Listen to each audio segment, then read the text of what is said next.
अर्थात आपण सगळ्यांनी तो 5 सप्टेंबरला ऐकलेला आहे. मिलिंद नाईकांनी छान अतिशय चांगल्या प्रकारे त्याचं त्यांनी स्पष्टीकरण केलं होतं. पण तरी पण आपल्याला वेळ कमी पडला आणि काही शंका आपल्या मनात राहिल्या, त्याचं निरसन झालेलं नाही, आपल्याला काही क्लिअर करायच्या होत्या.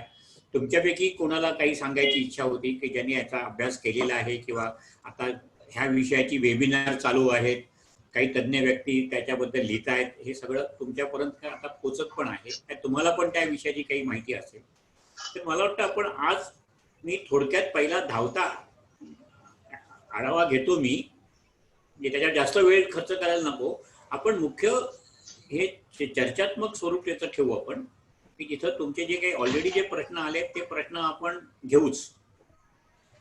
त्या प्रश्नांना माझ्या उत्तरांच्या पेक्षा कोणाला काही वेगळं बोलायचं असेल, कारण तुमच्याकडे सगळ्यांकडे काही ना काही माहिती असते, मी असं नाही की मीच सगळं माहिती देऊ शकतो, तर मला माझ्या एखाद्या प्रश्नाला जर कोणाला काही वेगळं बोलायचं असेल तरी हरकत नाही बोलायला. आणि आपण नंतर चर्चासत्र, म्हणजे मला मुख्य हवं आहे की आता हे नियम सुरू झाले, आता आजच 5वीचं तुम्हाला कळलं, आता गव्हर्नमेंटने जी आर काढला, आता शाळेच्या ऍडमिशनच्या संदर्भात बजेटचा जी आर काढला, म्हणजे गव्हर्नमेंट इज इन ऍक्शन, काही ना काहीतरी आता त्यांचं चालू झालेलं आहे. पंतप्रधानांनी पण सांगितलेलं आहे की 2022 पासून फुल फ्लेज आम्ही सुरू करू म्हणून त्यांनी 2022 एक अकॅडमिक इयर सांगितलेलं आहे.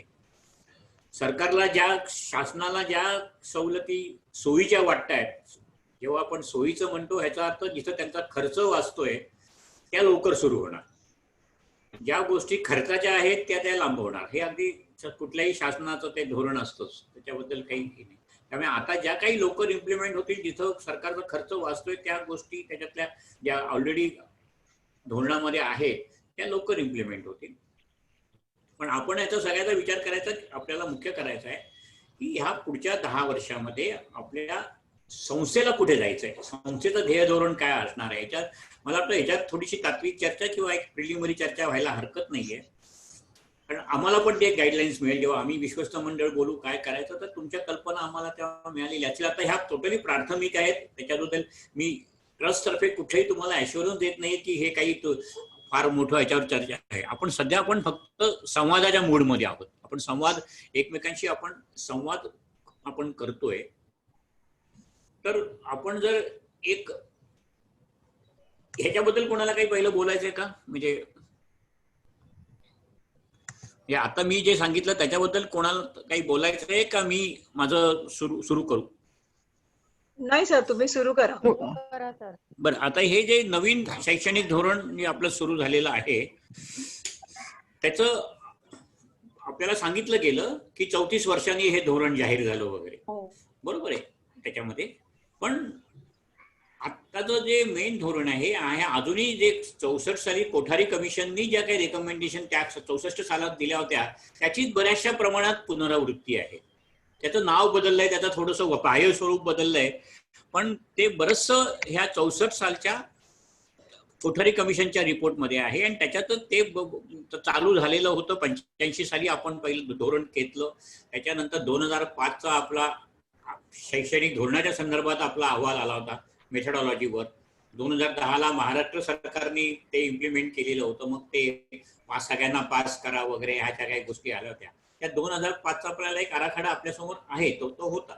पण हा आत्ताचा महत्वाचा का आहे, कारण आता हे सगळं आमूलाग्र बदललेलं आहे, बरंचसं त्याच्यामध्ये बऱ्याचशा चेंजेस आहे. ह्याच्यामध्ये पुढच्या भविष्याचा तर नक्कीच वेध घेतलेला आहे, कारण पंतप्रधानांनी सांगतानाच ते बोलताना त्यांनी सांगितलेलं होतं की हा उद्याचा भारत आपला देश बळकट समर्थ सक्षम कसा करण्याच्या दृष्टिकोनातून हे शैक्षणिक धोरण आखलेलं आहे की ज्याला उद्या त्याची गरज आहे असा विचार करून केलेला आहे. तेव्हा आपण सगळ्यांनी त्याचं स्वागत करायला हरकत नाही, कारण हे पुढचा विचार ह्याच्यात नक्की निश्चित आहे. आता एवढं मग चांगलं असताना काही ठिकाणाहून त्याला विरोध का होतो हा पण प्रश्न आपला येतो. कारण काही म्हणजे डॉक्टर अनिल सदगोपाल, आता हे अनिल सदगोपाल ही व्यक्ती डबल PhD गोल्ड शिकागो युनिव्हर्सिटीची गोल्ड मेडलिस्ट TIFR मध्ये मोठे सायंटिस्ट होते, पण गेल्या 40 वर्ष जवळजवळ त्या शिक्षण क्षेत्रात आहेत. मध्य प्रदेश मधली एकलव्य जी शिक्षण पद्धती त्यांनी सुरू केली आणि त्या 40 वर्ष राबवली. तर त्यांच्यासारखी व्यक्ती जेव्हा विरोध करते तेव्हा आपल्याला तो पण प्रश्न पडतो की असं ह्याला मग एवढ्या सगळ्या चांगल्या गोष्टी आहेत तर त्याला विरोध का होतो. तर ठीक आहे, राजकीय पक्षांनी विरोध केलेला आपल्याला तो समजू शकतो आपण की त्यांचं ते कामच आहे विरोध करायचं. पण जेव्हा शिक्षण क्षेत्रातल्या पण काही व्यक्ती विरोध करतात तेव्हा आपल्याला थोडंसं वाटतं की अरे एवढ्या सगळ्या चांगल्या गोष्टी आहेत मग याचा विरोध का होतो. ऋता जोशी मॅडम, तुम्ही रेकॉर्डिंग करताय का? हो सर. हा, विसरला नाहीत ना? नाही. तर आपल्याला प्रश्न पडतो की काय विरोध करतात, कारण आपण शैक्षणिक दृष्टिकोनातून सगळीकडे बघतोय हे. तर आज आपण शैक्षणिक दृष्टिकोनातून बघणार, पण त्याच्याही पेक्षा ह्या शैक्षणिक धोरणाचा आपल्या संस्थेला काय उपयोग होईल, कसा उपयोग करून घेता येईल किंवा आपलं धोरण कसं ठरवता येईल ह्यावर पण आपण प्राथमिक चर्चा करणार आहोत. ह्याच्यामध्ये अनेक मुद्दे चांगले आहेत, हे मी परत परत सांगतो की खरोखरच चांगले आहेत. पण मग विरोध काय केला जातो, ते दोन मुद्द्यामध्ये ह्या गोष्टीला विरोध केला जातोय. एक तर स्वातंत्र्य मिळाल्यापासून आपण समान शिक्षण पद्धती समोर ठेवलेली होती. पहिले आपले शिक्षण मंत्री अब्दुल आझाद त्यांनी त्यांच्या पहिल्या भाषणामध्ये ह्याच्यापासून पण मौलाना आझाद त्यांनी सांगितलं होतं की आपल्याला सगळ्या भारतातल्या प्रत्येक व्यक्तीला, प्रत्येक मुलाला समान शिक्षण मिळेल. हे समान शिक्षण धोरण जे गेले जवळजवळ 75 वर्ष चालू होतं त्याला कुठेतरी छेद जातोय असं ह्या व्यक्तींना वाटतंय की ह्याच्या पुढे हे जे काही धोरण आखलेलं आहे ह्या धोरणांमुळे एक असमान शिक्षण पद्धती सुरू होईल. म्हणजे एका विशिष्ट गटाला चांगलं शिक्षण, चांगल्या सोयी दिल्या जातील आणि एका दुसऱ्या गटाला की जो वंचित गट आहे की त्यांना ह्या शिक्षण पद्धतीपासून दूर ठेवलं जाईल. हा पहिला आक्षेप आहे. आणि दुसरा आक्षेप आहे तो थोडा राजकारणी, थोडासा त्याच्या याच्यात आहे की ह्याच्यामध्ये आपल्या धर्माचं किंवा धार्मिक हा फार जास्त प्रभाव आहे. अगदी थोडासा शब्द वापरला तर मनुवादी आहे असं त्या काहींचं म्हणणं आहे. ह्याच्यामध्ये जर बघितलं तर ह्या 66 पानाच्या पॉलिसीमध्ये आताचे जे झालं होतं त्याच्यात फक्त 14 पानच ही फक्त धोरणाबद्दलची आहेत. पानं जी आहेत ती आपलं भारतीय किंवा हिंदू संस्कृती, कल्चर आणि त्याच्या सगळ्या परंपरा वगैरे त्याच्यावर गोड भाषेमध्ये त्याचं वर्णन केलेलं आहे. त्यामुळे ह्या शंका त्यांच्या मनात येतात. पण हे जर दोन आक्षेप आपण थोड्या वेळ बाजूला ठेवले, कारण ते असतील म्हणजे आज एका समाजाच्या एका भागासाठी हे दोन्ही महत्वाचे असतील, पण ते जर बाजूला ठेवले तर मग आपल्या लक्षात येतं की याच्यामध्ये बऱ्याच काही चांगल्या गोष्टी आहेत. तर आपण ह्या चांगल्या गोष्टींचा आपण विचार करू आणि जर काही त्याच्यातले काही थोडेसे वीक पॉईंट असतील, दुर्गुण मी असं म्हणत नाहीये, पण वीक पॉईंट असतील तर ते आपल्या शाळेपुरते ते कसे दूर करता येतील याचा पण आपल्याला विचार करायला हरकत नाही. आता ही जर पॉलिसी थोडक्यात मांडायची म्हटली तर आपल्याला काय दिसतंय की आताच्या जे काही 36 वर्षानंतर आपण हे घेतलेलं आहे त्याच्यामध्ये सगळ्यात मोठा आताचा फरक जर आपण खालच्या वर्गापासून म्हणजे लहान बालवर्गापासून सुरुवात केली तर 3 ते 6 वर्ष वयोगटातील मुलं आतापर्यंत जी ह्या औपचारिक शिक्षण पद्धतीच्या बाहेर होती ती पण आता औपचारिक शिक्षण पद्धतीमध्ये येतील. इन्क्लूड झाले. आता ह्यामध्ये परत तज्ञ लोकांचा वाद आहे, जे तज्ञ लोक ह्या क्षेत्रात काम करतायत की त्यांना असं वाटतं की 3-4 हे वय फार लहान वय आहे की ह्या वयात मुलांना फॉर्मल एज्युकेशन मध्ये आणण्याचं.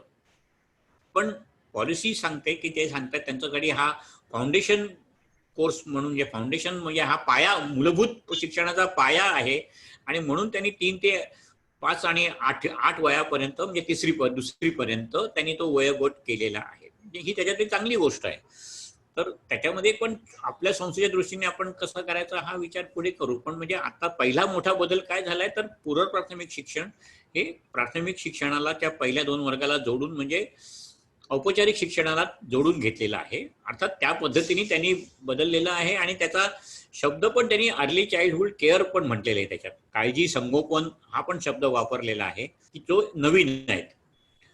म्हणजे काळजी घेणं, आरोग्य सांभाळणं त्यांचं, हे सगळं जेव्हा आपल्या ह्याच्यात आलेलं आहे तेव्हा शाळा आणि शिक्षकांच्या दृष्टीने ही एक ऍडिशन गोष्ट आली की ते पण मुलांचं, ह्या लहान मुलांचं आपल्याला आरोग्य पण सांभाळावं लागणार आहे, त्यांचं वेलफेअर पण आपल्याला सांभाळावं लागणार आहे की नुसतं शिक्षण द्यायचं नाहीये. त्यामुळे हा एक त्याच्यातला चांगला भाग आहे जो आत्ताचा जो जो घेतलेला आहे त्याच्यानंतर मग जो दुसरा भाग जो घेतलाय तो 3री ते 5वी घेतलेला आहे. हा 3री ते 5वी ह्याच्यामध्ये त्यांनी प्राथमिक म्हणजे शिक्षणाच्या ह्याच्यात मातृभाषेला जोर दिलेला आहे की मातृभाषेमध्ये शिक्षण व्हावं. आता ह्यामध्ये ज्या इंग्रजी माध्यमाच्या शाळा आहेत त्या शाळेतल्या पालकांना, कारण मला बऱ्याच पालकांचे फोन आणि मेल विचारणा झाली की अरे काय आता इंग्लिश मीडियम शाळेचं काय राहणार, ते पण मराठी भाषिक शाळा होणार. तसं काही होणार नाही, कारण ही फक्त रेकमेंडेशन आहे. त्यांनी प्रिफरेबली शब्द वापरलेला आहे पॉलिसीमध्ये. ह्याचा अर्थ हा नियम नसणार आहे. पण इंग्लिश ज्या माध्यमाच्या शाळा आहेत त्यांनी त्या राज्यातली मातृभाषेचा जरूर विचार करावा, आदर ठेवावा, असं त्या पॉलिसीमध्ये आलेलं आहे. आणि 3 लँग्वेज पॉलिसीमध्ये त्यांनी परत एक आहे की हिंदी हा काय म्हणतात आवश्यक विषय धरलेला नाहीये, पण संस्कृतवर जोर दिलेला आहे. म्हणजे त्यांची अपेक्षा आहे की संस्कृत भाषेला पण तेवढं प्राधान्य मिळावं, त्याच्यासाठी करावं. पण कुठेही राज्य सरकारवर बंधनं घातलेली नाहीयेत. तर इंग्रजी माध्यमाच्या शाळांना हे आता लक्षात ठेवायला पाहिजे, कारण आता जरी इंग्रजी विषय म्हणजे मराठी विषय इंग्रजी माध्यमांच्या शाळांमध्ये कंपल्सरी अनिवार्य जरी असला तरी त्याचं महत्त्व अतिशय कमी आहे. त्याची परीक्षा होत नाही, त्यांना आठवड्यातून 1 पिरियडच दिला जातो. म्हणजे सरकारी नियम पाळण्यासाठी, टिक मारण्यासाठी तो फक्त मराठी हा विषय आहे. तर त्याचा आता जास्त वापर करावा असं कायदा देतो. हे परत राज्य सरकारवर आणखी त्याला जे अधिकार असतील, कारण शेवटी केंद्र सरकार आणि राज्य सरकार ह्या दोघांचे अधिकार आहेत शिक्षण क्षेत्रावर. तर आपलं राज्य सरकार याच्यात आणखी किती, आपण आता काही पेपरातून बातम्या वाचतो की महाराष्ट्र सरकार मराठीचा जास्त म्हणजे मातृभाषेचा जास्त आग्रह धरणार आहे दैनंदिन व्यवहारात, इन्क्लुडिंग न्यायालयीन कामकाजामध्ये. तसं तो त्यांनी जर असे काही नियम केले, कारण आता पण नियम आहेतच, पण नियमांकडे पळवाटा पण बऱ्याच आहे. तेवढ्या सिरियसली इंग्रजी माध्यमाच्या शाळा काही शाळा घेत नाहीत, त्यांना ते आता ते घ्यावं लागणार आहे. नंतर 6वी ते 8वी मध्ये पहिल्या प्रथम त्यांनी कला कौशल्याची इंट्रोडक्शन केलेली आहे. हा भाग त्यांनी जोडलेला आहे की जो पूर्वी नव्हता. त्याच्यामुळे काय फरक पडेल हे आपण चर्चा करून आपल्याला ठरवावं लागेल. पण तो मुद्दा आता आलेला आहे की फक्त आपल्याकडे कला म्हणजे चित्रकला आणि काही शाळांमध्ये संगीत, पण आता आणखीन काही विषय पण घेता येतील शाळांना आणि त्यांनी घ्यावं अशी अपेक्षा दाखवलेला आहे. आणि मग पुढचा जो गट आहे 9वी ते 12वीचा गट, तिथं हे जे काही कला 6वी 7वी 8वीत मुलं शिकलेली असतील त्याचं आणखीन चांगलं त्यांना त्याच्यामध्ये म्हणजे त्यांनी त्याच्यात थोडंसं जास्त इंटरेस्ट घेऊन आणि आपल्या करिअरच्या दृष्टीने विचार करून त्याचं शिक्षण घ्यावं हा मुद्दा मांडलेला आहे. 10वीची परीक्षाचं महत्त्व कमी केलेलं आहे, त्याच्या वेगळ्या बॉडी टाईप तयार होणार आहे, पारख म्हणून त्याचं संबोधन केलेलं आहे. आणि हे 10वीची परीक्षा शाळेच्या लेवलवर होईल किंवा बोर्डाच्या जरी लेवलवर झाली तरी ती फार फॉर्मेटिव्ह पद्धतीची असणार नाही. त्याचं सोप्या पद्धतीने, आता जसं आपली युनिव्हर्सिटीची अंतिम परीक्षा पण आता ओपन बुकची होणार आहे का ते ऑब्जेक्टिव्ह पद्धतीने कशी होणार आहे, 1 तासाचीच होणार आहे का, म्हणजे ती किती वेगळ्या प्रकारे ती होणार आहे त्याच्याबद्दल मी काही बोलत नाही की त्याचं ते टीका आहे नाही की स्टँडर्ड काय असेल, पण जी काय होती ती परीक्षेची पद्धत वेगळी आहे. त्या प्रकारे 10वीच्या परीक्षेचं महत्त्व कमी होणार आहे, ही एक चांगली गोष्ट आहे. पण त्याचबरोबर 11वी 12वी ही बहुतेक शाळांना, आता ज्या आपल्यासारख्या शाळा आहेत की जिथं 11वी 12वी नाहीये त्यांना ते जोडावे लागणार आहेत. आणि त्याचबरोबर कॉलेजमध्ये ज्या कॉलेजमध्ये 11वी 12वी जोडलेल्या आहेत त्यांचा प्रश्न येणार आहे की ते कॉलेजेस 11वी 12वी जोडून घेणार आहेत का नाही. कारण आता जर प्रत्येक शाळेमध्ये जर 11वी 12वी सुरू झालं तर त्यांच्याकडे 11वीला मुलं ज्युनियर कॉलेजला, आता ज्युनियर कॉलेज हा नाव गेले जाणार आहे, हायर सेकंडरी नाव येणार आहे. म्हणजे ज्युनियर कॉलेजचं नाव वापरता त्यांना येता येणार नाही, उच्च माध्यमिक हा हेच वापरावं लागणार आहे. त्यामुळे मग उच्च माध्यमिक वर्गाचे कॉलेजेसनी वर्ग घ्यावेत का नाही घ्यावेत हे आता प्रत्येक कॉलेजच्या वर ठरवणार आहे. आता त्याच्याही मध्ये आपण जर विचार केला तर बरेच बदल 12वीच्या नंतर बरेच बदल उच्च शिक्षणाचे झालेले आहेत. त्याच्यात रिसर्च संशोधनावर जास्त जोर दिलेला आहे, रिसर्च फाउंडेशन. हे सगळ्या पुढच्या गोष्टी आपण 12वीच्या नंतरचा विषय बाजूला ठेवूया. आपण बेसिकली जे pre primary to higher secondary जे आपण 12वी पर्यंत आपण विचार करणार. इन बिटवीन बऱ्याच काही गोष्टी परत पॉलिसीमध्ये आहेत. त्या मुलांसाठी विद्यार्थ्यांसाठी आहे, कारण विद्यार्थी सक्षम करायची आहे. ह्या पॉलिसीमध्ये पहिल्या प्रथम क्वालिटी एज्युकेशन शब्द वापरलेला आहे की जो 2005च्या आराखड्यातून काढून टाकला होता. राईट टू एज्युकेशन मधून हा निघाला. पण सुरुवातीला राईट टू एज्युकेशन मध्ये राईट टू क्वालिटी एज्युकेशन असं होतं, त्यात क्वालिटी शब्द काढला गेला नोकरशाहीमुळे. कारण त्यांना माहित होतं की आपण नाही देऊ शकणार, कारण तो फार उद्या कोणी चॅलेंज केलं तर प्रॉब्लेम येईल. तर ह्या याच्यात क्वालिटी शब्द आलेला आहे. हे गुणवत्तापूर्ण शिक्षण देण्याचा सरकारचा शासनाचा आग्रह आहे राहील. तर त्या दृष्टिकोनातून आता आपल्याला बघावं लागेल आणि मग त्या बघातून 3री ते 5वी फाउंडेशन कोर्ससाठी पण ते अंकलिपी किंवा गणित आणि हे कसं सुधारता येईल वगैरे त्याच्या बऱ्याच मेथड्स आणि पद्धती त्याच्यामध्ये इंट्रोड्यूस केलेल्या आहेत. ह्याच्याबद्दलचं अवांतर लेखन आता बरंच काही होतंय. म्हणजे ह्याच्यावर एकदा हा विचार झाल्यानंतर त्याच्या आतल्या ज्या काही फायनल पॉइंट्स आहेत, चांगल्या काही गोष्टी किंवा सखोल, ह्या सखोल अभ्यास आता तो जास्त व्हायला लागलेला आहे. तज्ञ व्यक्ती त्याच्यावर जास्त चर्चा करतायत. त्याच्यावर आपल्याला बरंच काही अजून काही तयार होणार आहे. बऱ्या पुढच्या 2-3 वर्षामध्ये त्याची तयारी सगळी होऊ शकेल. आपल्या दृष्टीने आता आपण जेव्हा विचार करतो तेव्हा प्री प्रायमरी, प्रायमरी आणि सेकंडरी ह्या विषयाचा सध्या आपण जर विचार केला तर काय काय बदल घडून येणार आहेत, त्यात काय अडचणी आहेत मुख्य, ह्याचा आपण विचार करू. आणि त्याचबरोबर सुरुवातीला आपण ज्या शिक्षकांनी काही प्रश्न किंवा ज्या शंका उपस्थित केलेल्या आहेत त्याचा आपण नक्कीच विचार करू. म्हणजे त्या आपण त्याच्यावर आपण जास्त बोलू. पहिलं आपण ते घेऊ आपण आणि मग आपण ह्याच्यावर आपल्या रेग्युलर चर्चेवर आपण येऊ शकतो. तर माझा हा थोडक्यात आढावा मी घेऊन माझा झालेला आहे. आता प्रश्न आपण पूर्व प्राथमिक कडून प्रश्न घ्यावेत, सुरू करायला हरकत नाही. आणि मगाशी मी म्हटल्याप्रमाणे माझं उत्तर जर अर्धवट असेल, चुकीचं असेल किंवा ॲडिशनल काही कोणाला माहिती त्याविषयी सांगायची असेल तर जरूर सांगा. फक्त माझं सगळं म्हणणं बरोबर असतं असं मला की तुम्ही सगळ्यांनी अभ्यास केलेला आहे, तर आपण सुरुवात करूया त्याला. आता तर पूर्व पण तुम्ही प्राथमिक खूप छान सांगितलं. हा, ओके, थँक्यू. म्हणजे आता सगळ्यांचं फाउंडेशन तयार झालेलं आहे. हा हा हा, रती मॅडम सुरू करा. तुमच्याकडनं पहिल्यांदा सुरुवात करू आपण. ओके. बरं. माझ्या विभागातील शिक्षिका श्वेता फडके या प्रश्न आहेत त्यांच्याकडे संकलित केलेले. मी त्यांना विनंती करते की श्वेताताई प्रश्नांना सुरुवात करावी. श्वेताताई. श्वेता, आवाज येत नाहीये बाळा येतोय. तुझा. येतोय आता? हा, आता येतोय. तोंडासमोर पकड. हा, ओके, ठीक आहे. धन्यवाद सर. पूर्व प्राथमिक विभागाच्या सगळ्या शिक्षकांचे 8 प्रश्न माझ्याकडे आहेत. त्यातला पहिला प्रश्न मी वाचते. नवीन शैक्षणिक धोरण कोणत्या शैक्षणिक वर्षापासून लागू करण्यात येणार आहे?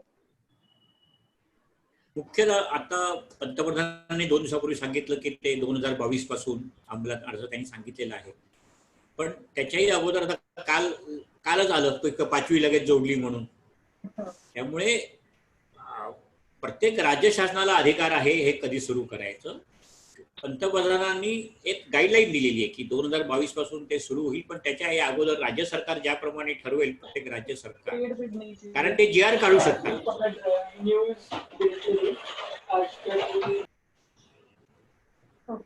राज्य सरकार GR काढून अंमलात आणू शकतं.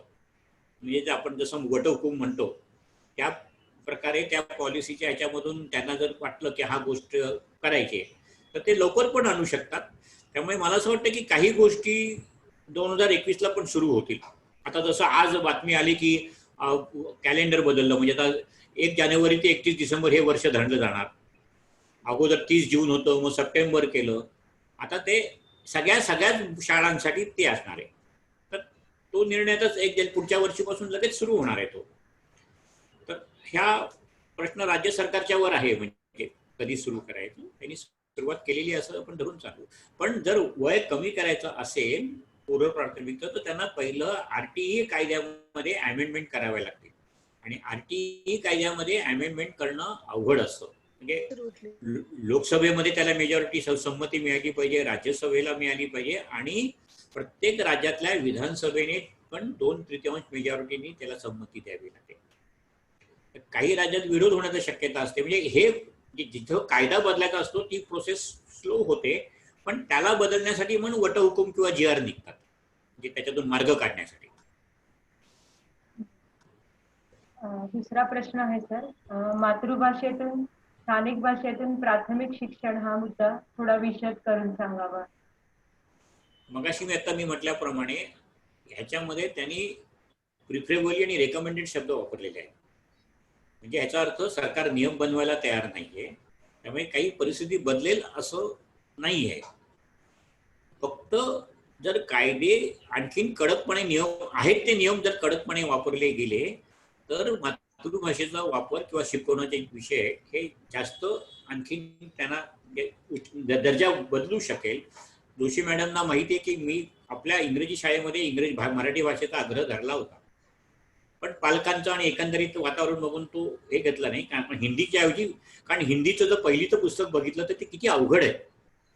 आपल्या पहिलीच्या बालभारतीपेक्षाही हिंदीचं पहिलीचं पुस्तक फार अवघड आहे, आणि ज्यांची मातृभाषा हिंदी नाहीये त्यांच्यासाठी हिंदीचं तर पहिलीचं पुस्तक खरंच त्यांना कसं करणार. कारण पण त्याला अनेक अडचणी आहेत, कारण त्याच्यासाठी मराठीच्या जर घेतला तर पब्लिशरच नाहीये. बालभारतीने जे काही इंग्रजी शाळांसाठी पुस्तक केलंय त्याचा दर्जा तेवढा चांगला नाहीये, आणि हा पुस्तकांचा व्यवसाय नॉर्थ इंडियन्सकडे जास्त त्यांच्या ताब्यात आहे. तर ह्या सगळ्या गोष्टी आहेत. पण एकदा जर सरकार कडक वागायला लागलं तर मातृभाषा म्हणजे आपल्याकडे मराठीला प्राधान्य इंग्रजी माध्यमातल्या शाळांना पण द्यावं लागेल, पण माध्यम हे इंग्रजीच राहील.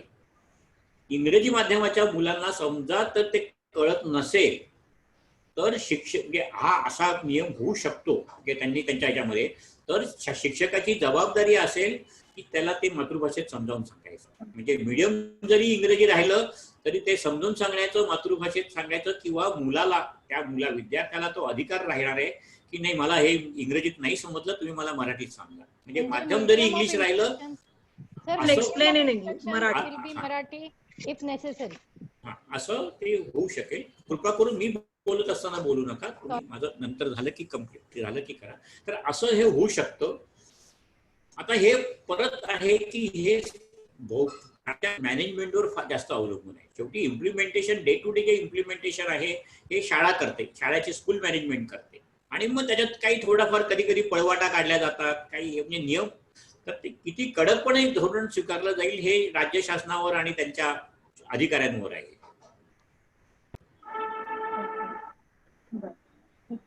सर मला इथे फक्त त्यांना मी श्वेता मडगेंना सांगू का एक सेकंद?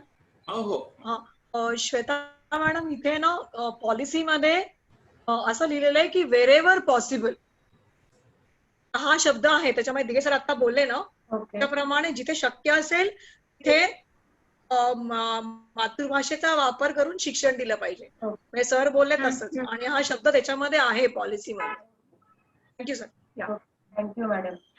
मी पुढचा प्रश्न वाचते. नवीन शैक्षणिक धोरणाच्या अनुषंगाने पूर्व प्राथमिक विभागातील शिक्षकांचे शिक्षण याबद्दल सखोल मार्गदर्शन करावे. आता जो शिक्षकांच्या संदर्भातच सगळे फार मोठ्या धोरण स्वीकारलेलं आहे की शिक्षकांना अपग्रेड कसं, सगळ्याच शिक्षकांना अपग्रेड कसं करायचं, त्यांना ट्रेनिंग कसं द्यायचं.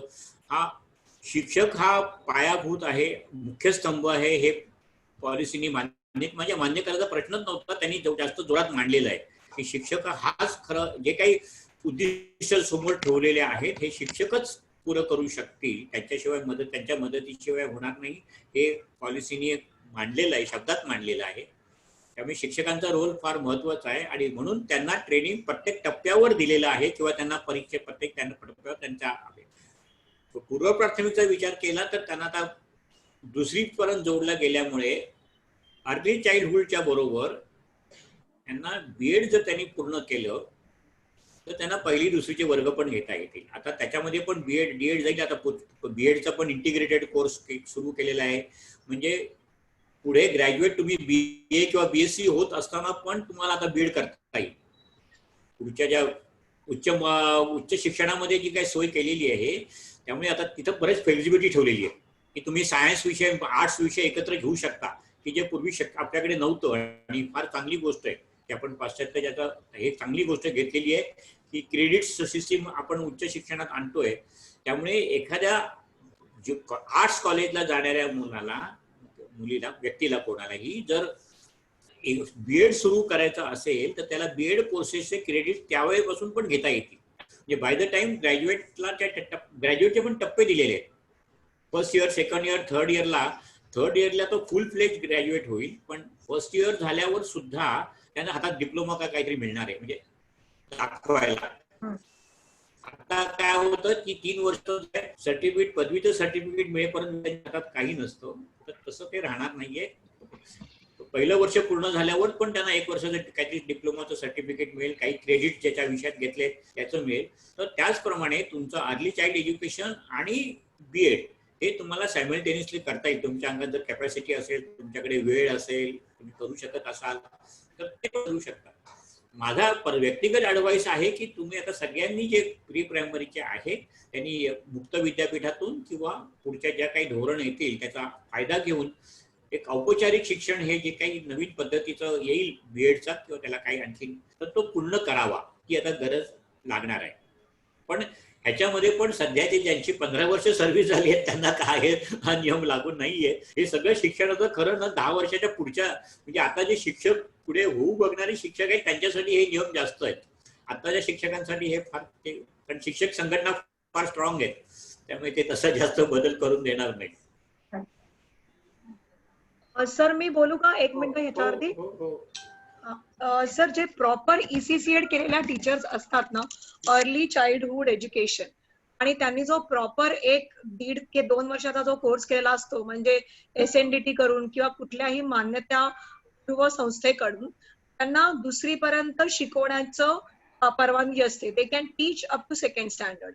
As far as my understanding of the policy is concerned, they are giving importance ki ECCED qualified teacher can teach up till 2nd standard. पण त्यांना बीएड व्हावंच लागेल.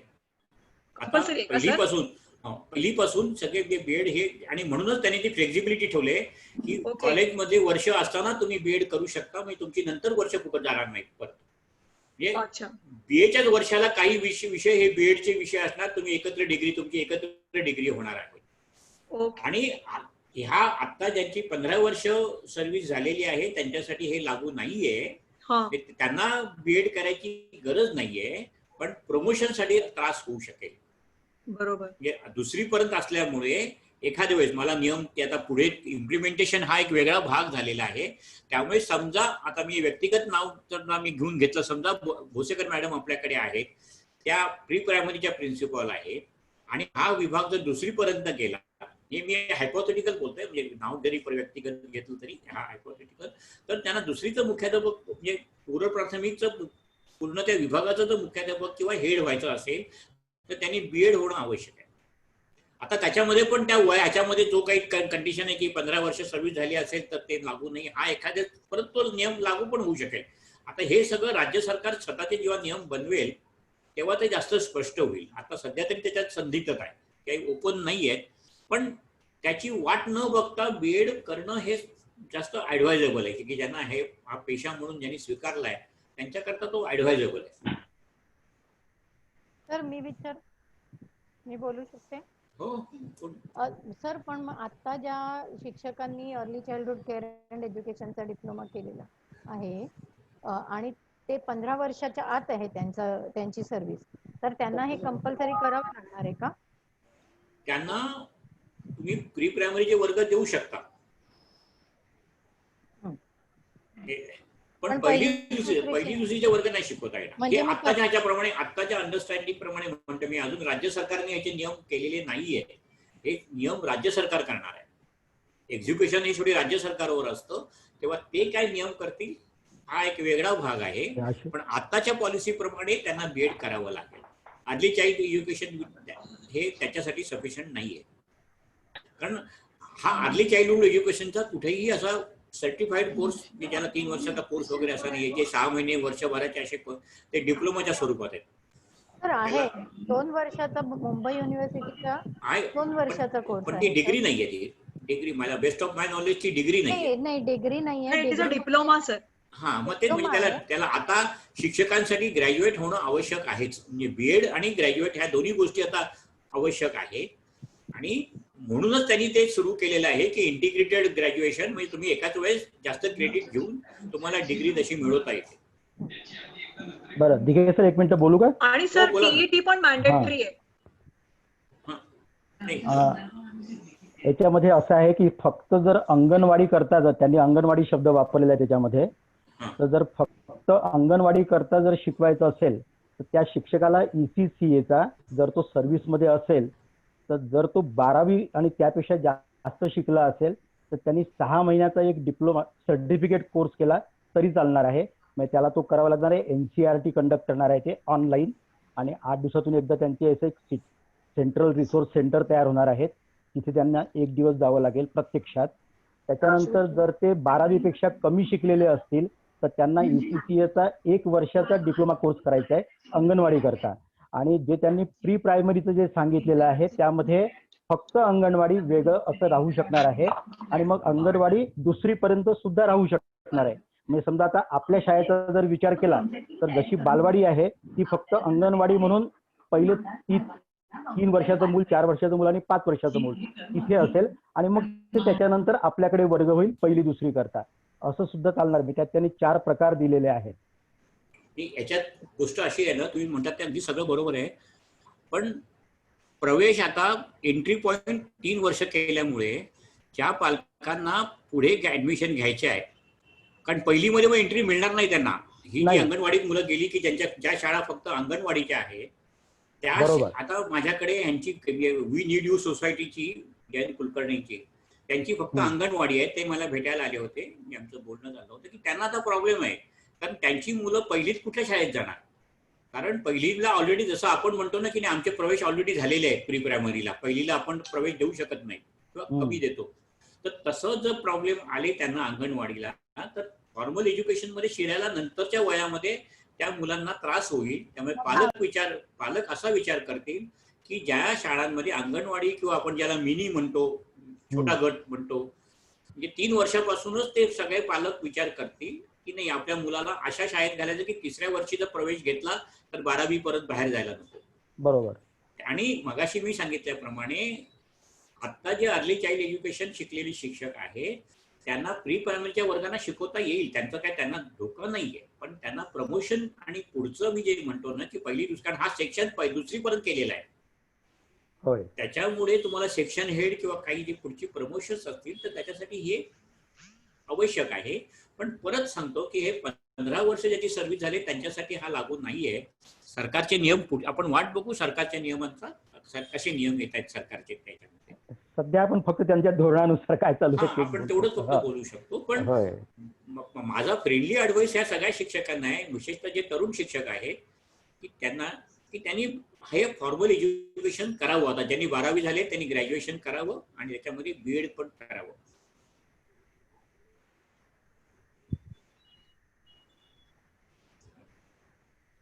श्वेता मॅडम पुढचा प्रश्न. त्या अचंबित झाल्यासारख्या वाटल्या त्यामुळे बोला. पुढचा प्रश्न आहे सर, नव्या शैक्षणिक धोरणाप्रमाणे यापुढे 12वीची परीक्षा ही शालांत परीक्षा असणार आहे का? म्हणजे पर्यायाने 11वी आणि 12वी या कनिष्ठ महाविद्यालयीन इयत्ता न राहता त्या माध्यमिक शाळांमध्ये समाविष्ट होणार आहेत का? मी आता त्याचं उत्तर अगोदरच दिलेलं, अगोदर ते दिले, परत एकदा सांगतो, कारण ह्या प्रश्नाचं उत्तर मी दिलेलं आहे की आता ज्युनियर कॉलेज कनिष्ठ महाविद्यालय हा शब्दच जाणार, उच्च माध्यमिक विद्यालय हाच शब्द येईल. आता 12वीची परीक्षा ही सगळ्या बोर्डाची, सगळ्या म्हणजे बोर्ड तुमचं कुठलंही असेल तरी ती एकच असेल असा आहे. त्याच्यातून अर्थ निघतोय. परत राज्य सरकारांचा विरोध नसावा, कारण हे ऑलरेडी धोरण जाहीर झालेलं होतं, पण कर्नाटक, महाराष्ट्र आणि आणखी जवळजवळ 6 राज्यांनी त्याला विरोध केला. आमचा ACC बोर्ड स्ट्रॉंग आहे, आम्ही ICC, आणि ते पुढे ढकललं गेलं. पण 2023ची 12वीची परीक्षा ही बहुतेक 12वीची परीक्षा तरी सगळ्या बोर्डांची एकच असेल. ह्याचा अर्थ करिक्युलम पण त्याच स्वरूपाचा एकच असणार. पुढच्या प्रश्नाकडे जाते.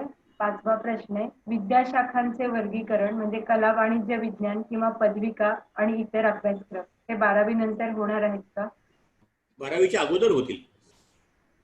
10वी 11वीला म्हणजे मगाशी मी म्हटल्याप्रमाणे 9वी 10वी 11वी 12वी इथंच वर्गीकरण सुरू होणार आहे. आणि म्हणून ज्या लोकांचा आक्षेप आहे ह्याच्यावर की फार लहान वयामध्ये मुलांना चॉईस देण्याचं किंवा त्यांना ते आपली निवड करावं लागणार आहे की जेव्हा त्यांना तेवढी समज आलेली नसते. म्हणजे समजा आपण आपल्या संस्थेने ठरवलं की आपण कॉमर्सला महत्व द्यायचं आणि आपण कॉमर्सच्या वर्गाला जोर दिला, विज्ञानाकडे नाही लक्ष दिलं, तर 9वी मध्येच त्या मुलाला करावं लागेल की नाही आपण कॉमर्सलाच जायचं किंवा आर्ट्सला. म्हणजे उदाहरण कसं असेल, म्हणजे जिथं त्या मुलाला त्याच्या शाळेमध्ये ज्या संधी असतील, जे काही विषय तेच त्याला घेऊन पुढे जावं लागणार आहे. त्यामुळे हे जे काही तुम्ही म्हणतात ते अगोदरच्याच वयात होणार आहे. ग्रॅज्युएशन होईपर्यंत थोडं त्यांना थांबवावं हे नाही थांबता येणार आणि हाच मोठा आक्षेप आहे. पण मगाशी सांगितल्याप्रमाणे ह्या आर्ट्स सायन्स कॉमर्स आता ह्या भिंती पडणार आहे. तुम्ही आर्ट्सचे काही क्रेडिट्स घेऊ शकता, कॉमर्सचे काही घेऊ शकता आणि सायन्सचे पण विषय घेऊ शकता. म्हणजे इकॉनॉमिक्स, मॅथमॅटिक्स, बायोलॉजी असा एकत्र होऊन पण तुम्ही ग्रॅज्युएट होऊ शकाल. पुढचा प्रश्न आहे, नवीन शैक्षणिक धोरण state board, ICSE board, CBSE या सगळे बोर्डना हे सगळं लागू आहे का? सगळ्या बोर्डांना लागू आहे. सगळ्या भारतात जेवढ्या शाळा आहेत या सगळ्या शाळांना हे नियम लागू करणार आहे. 7वा प्रश्न आहे, नवीन शैक्षणिक धोरणाच्या अनुषंगाने पूर्व प्राथमिक विभाग हा KG ते 2री इयत्ता असा असणार आहे, तर मग पूर्व प्राथमिक विभागाला सगळे सरकारी नियम पण लागू होतील का? हो, तुम्हाला सरकारी नियम सगळे लागू पडतील. तुम्हाला सरकारी वेतनाप्रमाणे पगार मिळेल, ह्याच्याप्रमाणे होईल. फक्त जी देखा लेकिन बडगा नाही देखा असं नको व्हायला. शेवटचा प्रश्न आहे सर, नवीन शैक्षणिक धोरणानुसार स्थानिक सरकारी पूर्व प्राथमिक शाळा आणि खाजगी पूर्व प्राथमिक शाळा याचे एकत्रीकरण होणार आहे का? आणि तसं असेल तर त्याचं स्वरूप कसं असेल? पूर्व प्राथमिक खाजगी शिक्षकांचं मग भविष्य काय? तुम्हाला खाजगी म्हणजे कोणाला उद्देशून कुठल्याच म्हणजे डोळ्यासमोर आहेत खाजगी शब्द वापरताना? ऍक्च्युली असं काही तिकडे म्हटलं नाहीये माझ्याकडे. नाही, हा ज्या शिक्षकांनी हा प्रश्न विचारला त्यांना विचारा ना, ते आहेत का आता इथं, की त्यांना काय म्हणायचं? म्हणजे आता आपलं पण खाजगीच आहे. हो बरोबर. मग तर मी बोलू शकते का? हो, सगळेच बोलू शकतायत. हॅलो, हा बोला ना. बोला राजवाडे ताई बोला. Hello sir. हा बोला बोला बोलतायत.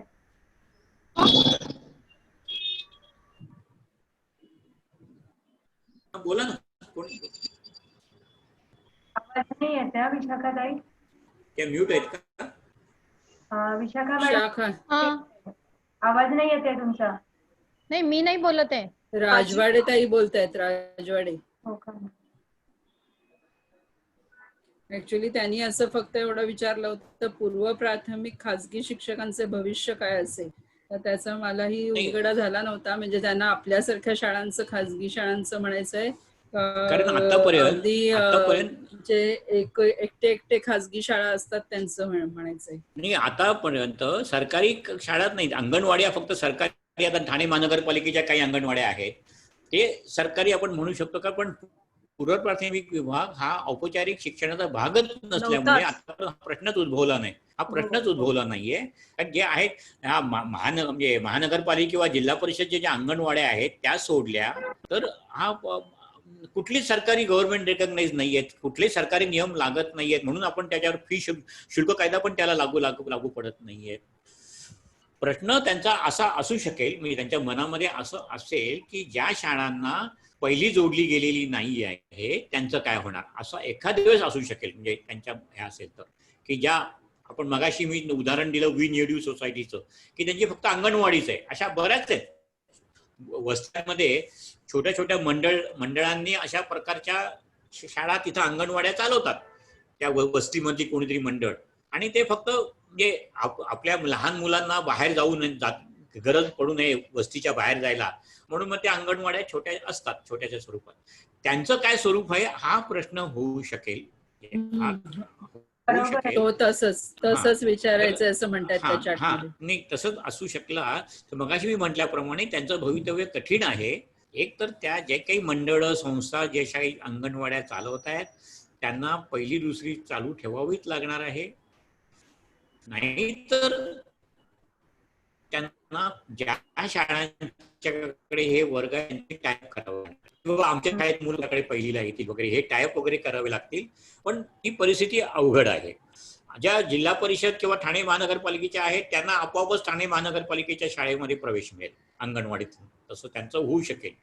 पण ज्या खाजगी अंगणवाड्यातल्या शाळा आहेत त्यांना काय मार्ग काढताय मला कल्पना नाहीये. ते मार्ग कळेल तेव्हा कळेल आपल्याला त्याच्यातून.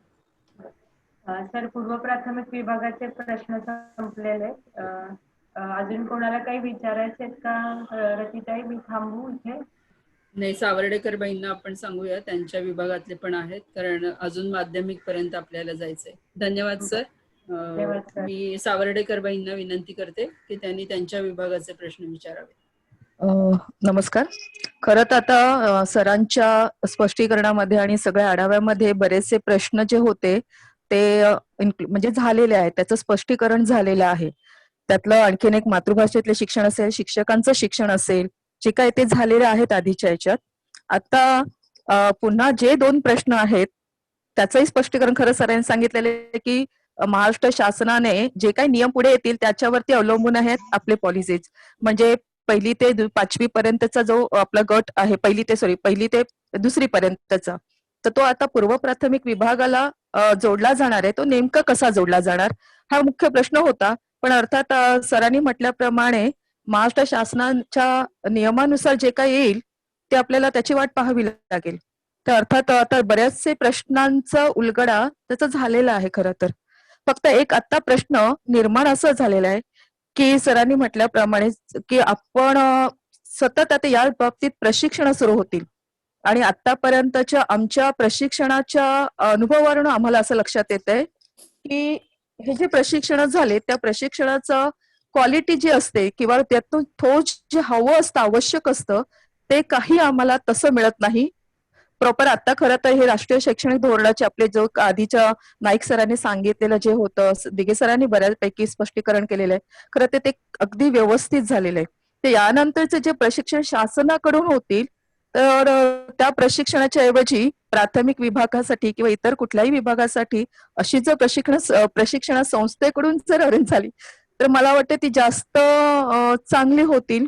हा प्रश्न खरं यातला इन्व्हॉल्व नाहीये, पण तरी पण मला सांगावं असं वाटतं आता की या संदर्भात अभ्यासक्रमाच्या संदर्भात जे काही प्रशिक्षण असतील ती संस्था पातळीवर आपली व्हायला हवीत.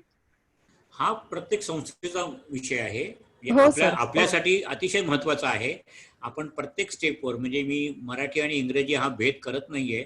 इंग्रजी माध्यमातल्या शिक्षकांच्यावर आपण त्यांच्या ट्रेनिंगवर आपण मेहनत घेतोय, प्रयत्न करतोय त्यांच्यावर, तसंच आपण मराठी शाळेत त्याच्या पण करू शकतो. आता मुख्य मुद्दा असा येतोय की सरकारी शासनाचीच मराठी ह्या अनुदानित शाळांच्या शिक्षकांची इतकी सतत वर्कशॉप चालू असतात की मुळात त्यांना शिकवायलाच वेळ मिळतो की नाही हा शंका येते, म्हणजे हा प्रश्न येतो.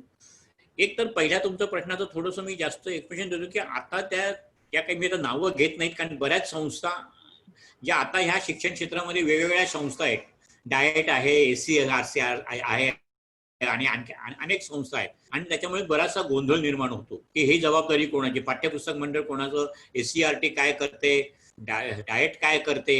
तर आता असं न होता त्याचं बरोबर त्याचं म्हणजे काही सीमारेषा आखल्या जातील, बाउंड्रीज आखल्या जातील, कोणाचं काम काय आहे. पुस्तकावर तरी असं म्हटलेलं आहे की त्याचा अतिशय गंभीरपणे आता शिक्षकांना ट्रेनिंग दिलं जाईल असं आता पेपरवर तरी म्हणतात.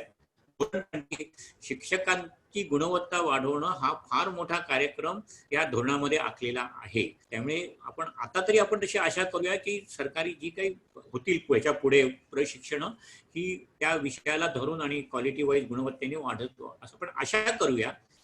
संस्थेकडून मी एवढं सांगू शकतो की शिक्षकांची गुणवत्ता वाढवण्यासाठी किंवा त्यांचं अपडेट करण्यासाठी आपण मॅक्झिमम प्रयत्न करू. आपण छोट्या छोट्या उपक्रमातून ते करण्याचा प्रयत्नच करूया आणि तो आणखी जास्त म्हणजे आपण वेगळ्या काय तर तुमच्या काही असतील सूचना, त्या सूचनांचा विचार करून आपण करतच राहू, कारण शिक्षण ही एक कंटिन्युअस प्रोसेसच आहे. तर आपण ती सतत करत राहू. आणि शिक्षकांनी आता म्हणजे नवीन तर काय आता हे पटकन आपण 6 महिन्यामध्ये ऑनलाईन एज्युकेशनचं कितीतरी शिकलो. ते सगळं काय मुद्दाम नक्की. ट्रेनिंग घेऊन शिकलो नाही, पण आपल्याला आपोआपच आपल्याला ती सवय मिळाली, संधी मिळाली, तर आपण शिकत गेलो. तर त्या प्रकारचं आपण पुढे पण करू. संस्था शिक्षकांच्या गुणवत्तेवर तर संस्थेवर जास्त जोर देईल, निश्चित आहे.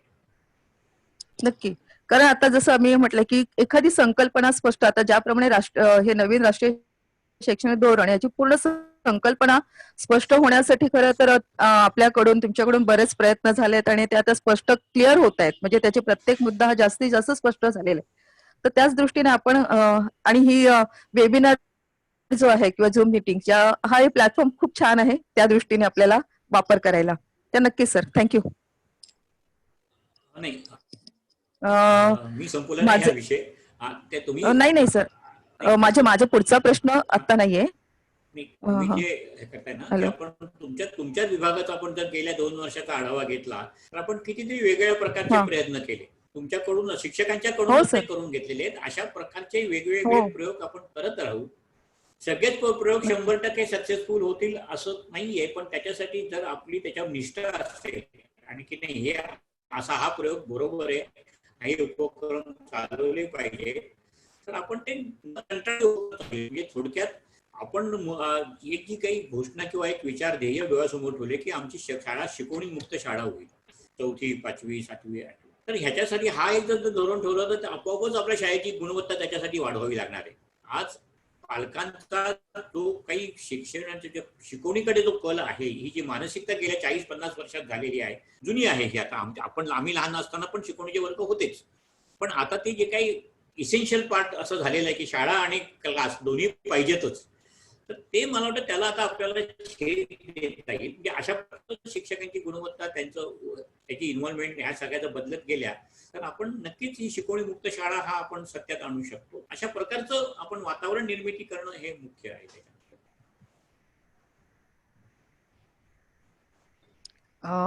पुढचा एक मुद्दा आहे सर की कला क्रीडा याला सुद्धा त्यांनी समान वेटेज दिलेलं आहे. आणि मग ते समान वेटेज असताना खरं तर मग शिक्षकांची सोय होईल की नाही ते शासनावर अवलंबूनच आहे. तर मग आपण तुम्ही जसं म्हणता किंवा नियमितपणे आपल्या म्हणजे बोलण्यात येतं की आपल्याला या दृष्टीने काहीतरी करायला हवं. तर मला वाटतं की कला क्रीडा समान भर देताना मग शाळेकडून आपल्याकडून जे आहे तर ते जे तो जो वेगळा भाग तुम्ही म्हणताय तसं आपण निर्माण करणार आहोत की रेग्युलरच होईल. म्हणजे तुमच्या बोलण्यात नेहमी होते की आपला कला क्रीडा हा एक संकल्पना घेऊन आपण वेगळा वर्ग जो शाळेच्या बाह्य असेल तशा पद्धतीने आपल्याला सुरू करावं लागेल का? आता सरकार पॉलिसीमध्ये जे आता 2020ला 21ला आणतंय ते कर्वेबाईंनी 1986 ला विचार केला होता. मी काही वेगळं बोलत नाहीये. कर्वेबाईंनी 1986 ला जेव्हा हे मैदान ताब्यात घेतलं तेव्हापासून त्यांच्या मनात विचार होता की इथं क्रीडांगण क्रीडाचं सोय करावं. नाही तर तेव्हाच ती इंग्रजी शाळा किंवा कुठलीही आपली मराठीचं ज्युनियर कॉलेज सुरू करू शकल्या असत्या. म्हणजेच आपलं जर संस्थेचं धोरण बघितलं तर आपण म्हणजे क्रीडा विज्ञान सांस्कृतिक केंद्र, मी 97 साली ट्रस्टी ही जबाबदारी स्वीकारली तेव्हा माझं पहिल्यांदा माझ्याशी व्हायची चर्चा झाली कर्वेबाईंशी ती ह्या स्वरूपातच झाली होती की याचं कसं करायचं. आणि ही जबाबदारी घेऊनच मी संस्थेमध्ये प्रवेश केला होता.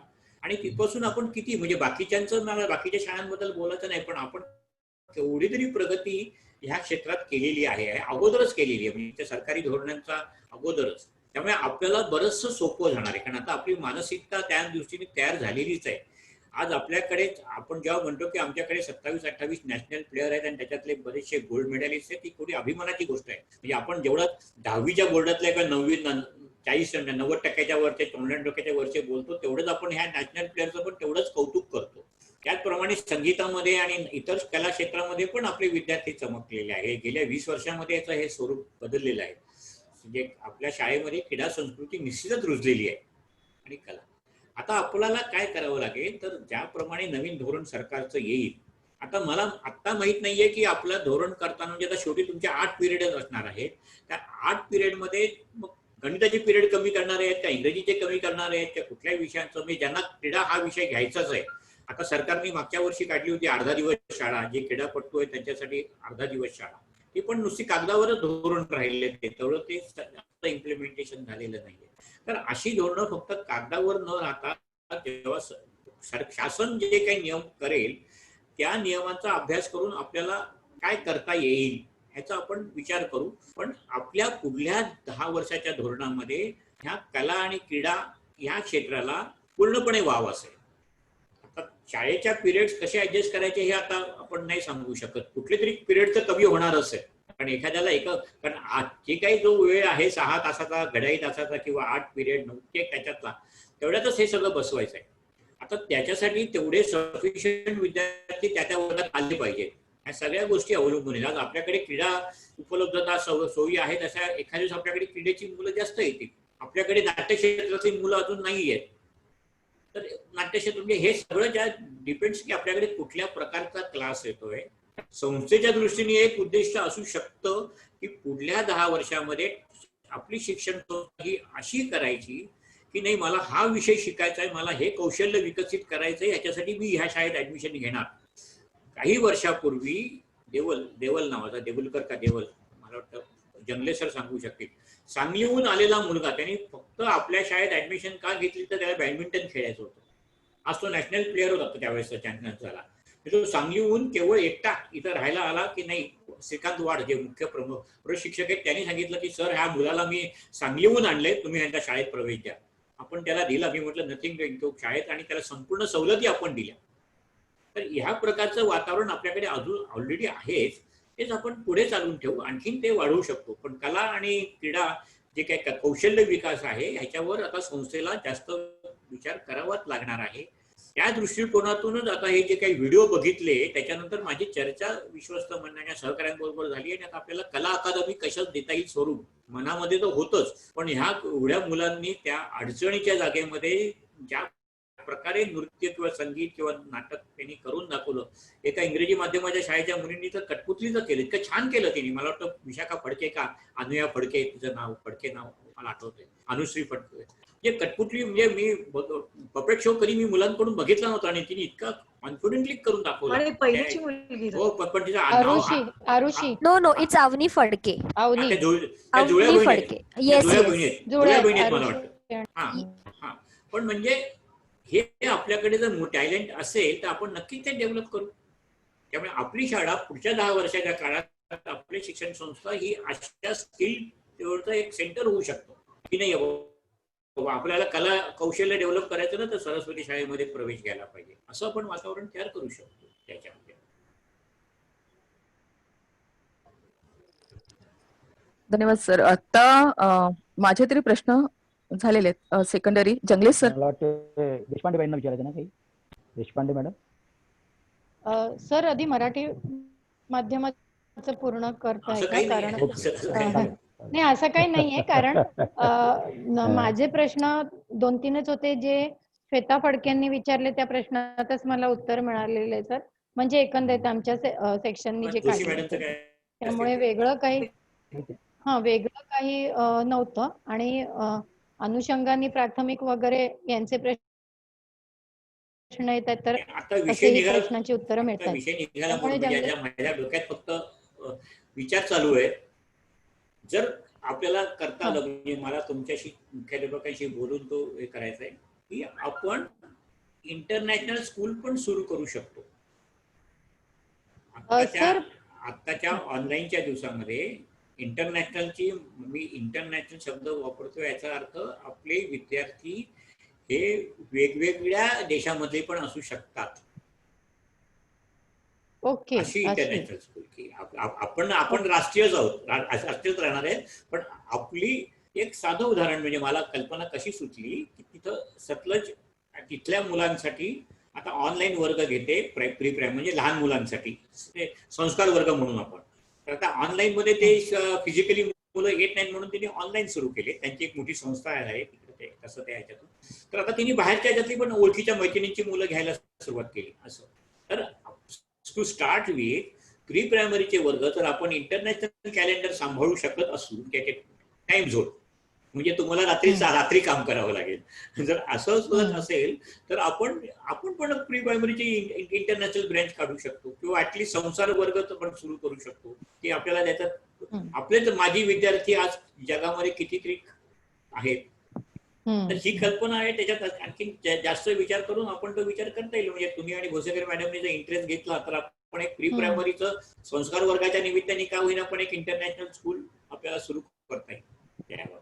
माजी विद्यार्थ्यांपासून सुरुवात करता येईल जे इतर थोडक्यात मला म्हणायचं की आता तुमच्या जर कल्पना असतील, कल्पनांना पंख असतील तर त्याला लिमिट नाहीये.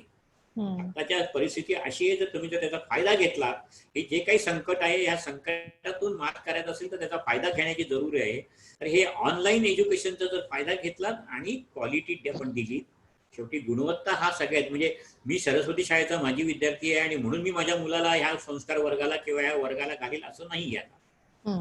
कारण प्रत्येक आता क्वालिटी आता अपेक्षा करणार, तर आपण त्या प्रकारचं क्वालिटी आणि वेगळं पण काही कल्पकता दाखवून आपण जर काही देऊ शकलो तर आज जग आपल्यासाठी मार्केट आहे.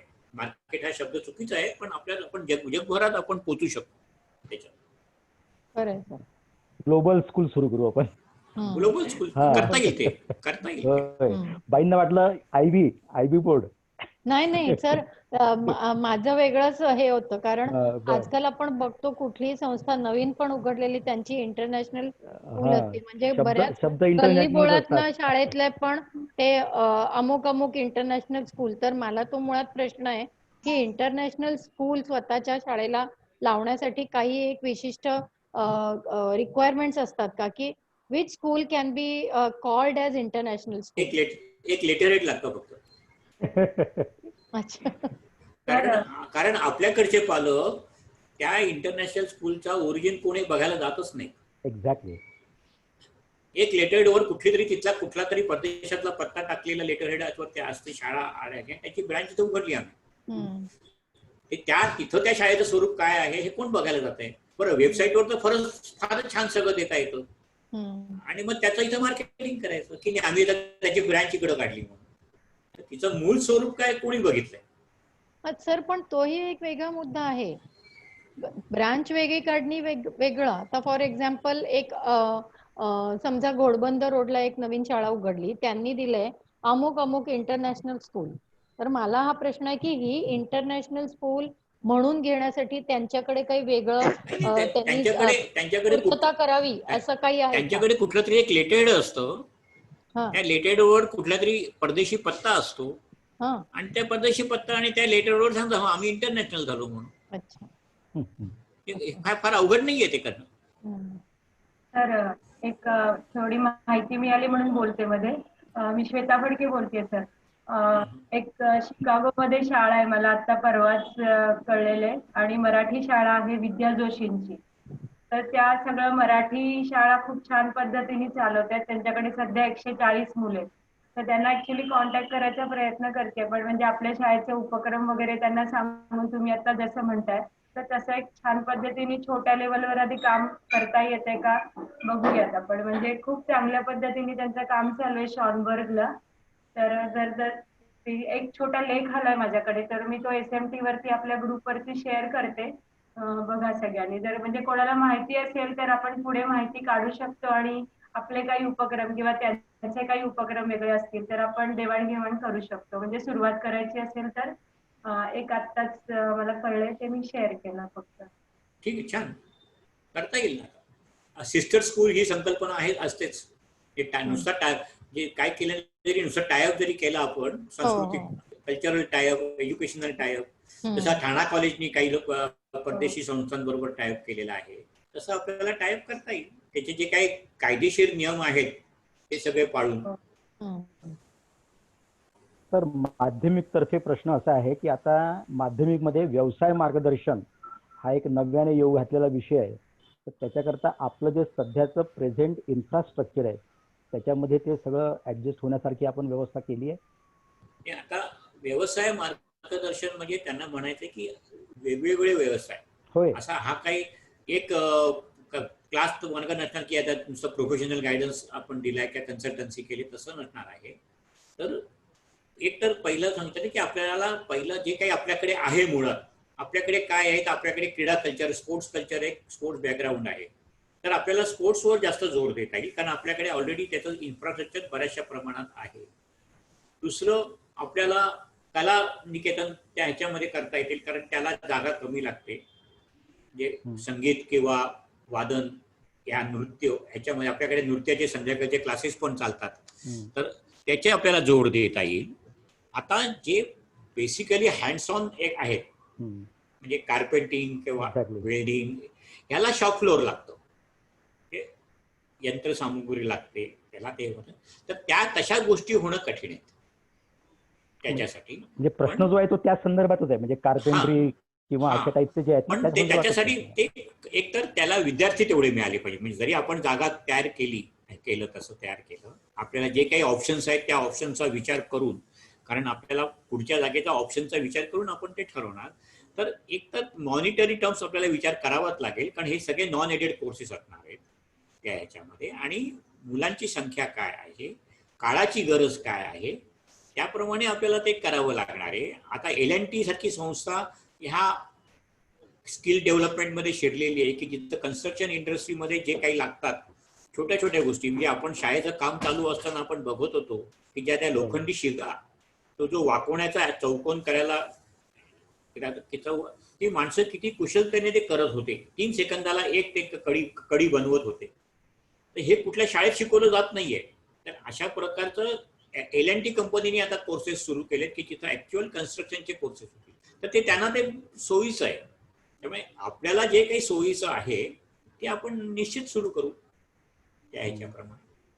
आणि त्यात त्यांनी असं पण म्हटलेलं आहे, म्हणजे त्या NEP मध्ये, की असे जे असतात त्याच्या ठिकाणी तुम्ही मुलांना घेऊन जा आणि त्याचे अनुभव द्या. किंवा समजा जर सुतार असेल तर सुताराला तुम्ही शाळेत बोलवा, आणि म्हणजे तुमचा रेग्युलर शिक्षक नसेल, तो खरोखरचा सुतारच असेल, त्याचं शिक्षण कदाचित काही नसेल, तो अंगठाबादर असेल, पण तो सुतार कामामधला तज्ज्ञ असेल, तर त्याला तुम्ही बोलवा आणि त्याच्याकडून पोरांना ट्रेनिंग द्या. बरोबर आहे, अशी पण त्यांना अपेक्षा आहे. आता त्याचं जसं आपल्या ठाण्यामध्ये टेक्निकल स्कूल आहे, आपल्याकडे ज्यांच्याकडे आता मला वाटतं अजूनही चालू आहे ती, मला वाटतं MH ला आहे ना. नाही, म्हणजे जिथं म्हणजे आमच्या शाळेत म्हणतात तेव्हा मला माहिती आहे की अजूनही तसंच चालू असेल, की 12 बंगल्याच्या पलीकडे कोपरीला टेक्निकल स्कूल आहे. तिथं शॉप फ्लोअर नाही आहेत, म्हणजे मुलं अभ्यासाचे वर्ग इथून झाले की दररोज दुपारी तिकडे जायचे. होय, आता पण जातात, पण जात असेल तिथं, कसं काय मला माहित नाही आता काय परिस्थिती आहे तिकडं कसं आहे. तर त्या प्रकारचं होऊ शकतं. स्कूल कॉम्प्लेक्स हा जो एक वेगळा प्रकार इंट्रोड्यूस केलेला आहे, हा त्याच्यामध्ये हे अपेक्षित आहे. आता त्याच्या स्कूल कॉम्प्लेक्सचा परत सांगतो, हा पहिलं हे इंट्रोड्यूस केलं होतं कोठारी कमिशननी. आता त्याचंच आहे, त्याचं वेगळं स्वरूप आहे. त्याचे फायदे तोटे दोन्ही आहेत, की 6 किलोमीटरच्या परिसरातल्या शाळेतली मुलं एका जागी येणार, हे किती प्रॅक्टिकल आहे. आणि मग त्या स्कूल कॉम्प्लेक्समध्ये सगळ्या सुविधा उपलब्ध असतील, तसे शिक्षक असतील, ते त्यांनी सगळं त्याच्यात केलेलं आहे. हे स्कूल कॉम्प्लेक्स हा जो प्रकार आहे हा भयंकर कन्फ्युजिंग आहे. सध्या तरी त्याच्या 2 बाजू आहेत, त्याचे फायदे तोटे वेगवेगळे आहेत. पण ग्रामीण भागामध्ये तो एखाद्या त्याची गरज असेल, अभ्यास नाही आपल्याला त्याचा, पण त्याच्यातून तोटे जास्त दिसत आहेत. याचा अर्थ बाकीच्या शाळांमध्ये त्या मूलभूत सोयी पण नसतील, म्हणजे साधी लायब्ररी किंवा प्रयोगशाळा छोटी पण नसेल, त्याच्यासाठी पण मुलांनी त्या 6 किलोमीटर परिसरात असलेल्या स्कूल कॉम्प्लेक्समध्ये जायचं ही अपेक्षा ठेवणं चुकीची आहे. जे सुरुवातीला मी म्हणालो होतो की ह्या काही लोकांचा ज्याला आक्षेप आहे त्या ह्या गोष्टींना आहे, की अशा रीतीने काही मुलं मग त्याच्यातून जाणारच नाहीत. नको बाबा, ते एवढ्या लांब चालत जाणं, ते आपल्याला फायदा घेणं. बरोबर. ह्याचा दुसरा आणखीन एक धोका असा आहे, जेव्हा तुम्ही कार्पेंटिंगचं उदाहरण दिलं ना, आणि परिसरातील तज्ज्ञ लोकांना घ्या, त्यांनी फार मोठ्या पद्धतीने त्यांनी त्याचं आवाहन केलेलं आहे, की ज्या तज्ज्ञ व्यक्ती तुमच्या उपलब्ध आहेत त्याचा तुम्ही उपयोग करून घ्या. ह्याचा अर्थ असाही होतो की तुम्ही रेग्युलर शिक्षक कमी केले तरी चालतील. तसाच अर्थ आहे तो, तसाच आहे. म्हणजे हा प्रत्येक गोष्टीला 2 अर्थ आहेत.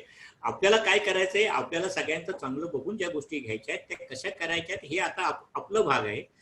आपल्याला फार काळजीपूर्वक ह्या बाबतीचा सगळा विचार करावा लागेल. मग जे सावर्डेकर मॅडम जे म्हणाल्या की ते शिक्षक ते कसे नेमता येतील का, त्याच्याकरता पण त्यांनी तसंच सांगितलं. ते क्लस्टर स्कूलची त्यांनी तिथे संकल्पना मांडलेली आहे, की तुमच्या परिसरातल्या 2-3 शाळा मिळून तो एक शिक्षक असेल. उदाहरणार्थ संगीताचा शिक्षक एक दिवस बेडेकरमध्ये शिकवेल, एक दिवस सरस्वतीमध्ये शिकवेल, एक दिवस भगवतीमध्ये शिकवेल. परंतु ह्या क्लस्टर स्कूलची कल्पना सुद्धा आधीपासून होती, पण ती इम्प्लिमेंट होणं फार कठीण असतं. कोठारी कमिशननी पहिली आणली होय, होती 64 होय, साली. होय, होय. नाही, आता ठाणे महानगरपालिकेमध्ये विज्ञान सुपरवायझर म्हणून जी काय पद आहे होय, ते आहे ना. ते BSc शिक्षक आहेत आणि ते 9वी 10वीच्या वर्गात शाळांना ज्या काही 13-14 शाळा आहेत महानगरपालिकेच्या, तिथे जाऊन ते शिकवतात. 2 पिरियड इकडे, 2 पिरियड तिकडं, 2 पिरियड इकडं, होय. असं ते करतायत. आता महानगरपालिकेला ते शक्य आहे, पण खाजगी शाळेतले जर शिक्षक असे इकडून तिकडे जायला लागले, किती प्रॅक्टिकल आहे, त्याचं काय आहे, हा एक वेगळा विषय आहे. होय होय, ते धड कुठेच होत नाही खरं म्हणजे. हा, तो वेगळा विषय आहे. म्हणून काही लोकांचा ह्या गोष्टींवर आक्षेप आहे. बरोबर, कारण ते वाटायला, दिसायला, वाचायला मस्त वाटतं, पण प्रत्यक्षात येत नाही तसं. म्हणजे त्याचं पण सुदैवाने आपली शाळा, आपण जर झालो तर आपली शाळा एक सेंटर होऊ शकतो. आपल्या शाळेतील मुलांना कुठे बाहेर जायची गरज नाही, तेवढं मात्र आपण नक्की बघणार की आपल्या शाळेतला विद्यार्थी हा अगदीच त्याला काहीतरी फाईन आर्ट्स म्हणजे कुठला जे असा घ्यायचा की तो आपण नाही घेऊ शकत, तर गोष्ट वेगळी आहे. दुसरा एक प्रश्न असा होता की जसा आता आपला विषय निघाला होता की ग्लोबल, आता हे सगळं जे आहे ते ग्लोबल करण्याकरता चालू आहे आपलं जे काही आहे ते. तर ही जी सगळी जगासोबतची जी स्पर्धा आहे, कारण जास्तीत जास्त ओपन टू ऑल असंच करणार आहे ते, म्हणजे बाहेरचे लोक सुद्धा इथे येणार आहेत, शिक्षणामध्ये इन्व्हेस्टमेंट करणार आहेत. तर यामध्ये भारताला तुम्ही कुठे बघता, असा एक प्रश्न आहे आपल्याकडे. आपल्याकडे गुणवत्ता आहे हे सगळ्या जगाने मान्य केलेलं आहे. बुद्धिमत्ता, गुणवत्ता आपल्याकडे आहे हे जगाने मान्य केलेलं आहे. पुढचं युग हे डिजिटल एज्युकेशन असणार आहे, डिजिटल फील्ड असणार आहे. तिथं आपण कशी कामगिरी करतो ह्याच्यावर बरंचसं काही अवलंबून आहे, कारण आपल्याकडे बुद्धिमत्ता तर आहेतच, पण त्याचबरोबर आपल्याकडे मनुष्यबळ पण आहे. साऊथ कोरियासारखा छोटा देश की ज्याची पूर्ण पॉप्युलेशन ही महाराष्ट्रापेक्षाही कमी आहे, त्याच्यात ते आज बुद्धिमत्तेच्या जोरावर बरंच काही इलेक्ट्रॉनिक्स आणि याच्यामध्ये कांदे, आपल्याला फक्त चीनचं नाव ऐकू येतं, पण साऊथ कोरिया पण बराच पुढे आहे आपल्यापेक्षा. जपान हे पण छोटे देशच आहेत. तर आपल्याला टेक्नॉलॉजी वाढवताना आपल्या पॉप्युलेशनमध्ये प्रत्येकाला काम देणं हे पण आपल्यासाठी एक मोठं आव्हान आहे. कारण जेव्हा टेक्नॉलॉजीचा वापर केला जातो तेव्हा माणसांच्या हाताचे कामं कमी होतात, फॅक्ट आहे. आणि म्हणूनच आपण टेक्नॉलॉजी, म्हणजे मी चेन्नईला टोयोटो कंपनी बघितली, बघायला आम्ही गेलो होतो. एवढी मोठी कंपनी की तिथं 3 मिनिटाला एक गाडी बाहेर पडते असं त्यांचं म्हणणं आहे. तिथं फक्त 80 कामगार होते. म्हणजे आज टेल्कोमध्ये हजारो कामगार आहेत पूर्वीच्या काळी, आता त्यांनी पण कमी करायला सुरुवात केलेली आहे. पण टेक्नॉलॉजी झाल्यानंतर कसा परिणाम होतो, माझ्या 5 सप्टेंबरच्या ह्याच्यामध्ये मी रोबोटचा उल्लेख केला होता, ही पण सत्य परिस्थिती आहे. शिक्षकांना आज खरा त्यांचा जर जॉबचाच विचार केला तर त्यांना त्या रोबोट पासून पण आज त्यांना आव्हान आहे. त्यांचं कृत्रिम बुद्धिमत्तेचं फार मोठं आव्हान आज सगळ्यांना आहे. आज ठाण्यातला हॉस्पिटलमधली ऑपरेशन अमेरिकेतला डॉक्टर पण करू शकतोय, आज ते होतंय तसं. हे फार आता दूरची गोष्ट राहिलेली नाहीये. त्याच्यामुळे गुणवत्ता हाच फार मोठा निकष राहणार आहे. तर आपली गुणवत्ता वाढवून, आणि अर्थातच आणखीन मोठ्या कॅनव्हासवर बोललो तर आपलं देशप्रेम आणि निष्ठा ह्या गोष्टी जर एकत्र आल्या तर आपला देश निश्चित मोठा होईल. कारण आपल्याकडे गुणवत्ता आणि बुद्धिमत्ता आहे हे सगळ्या जगाने मान्य केलेलं आहे.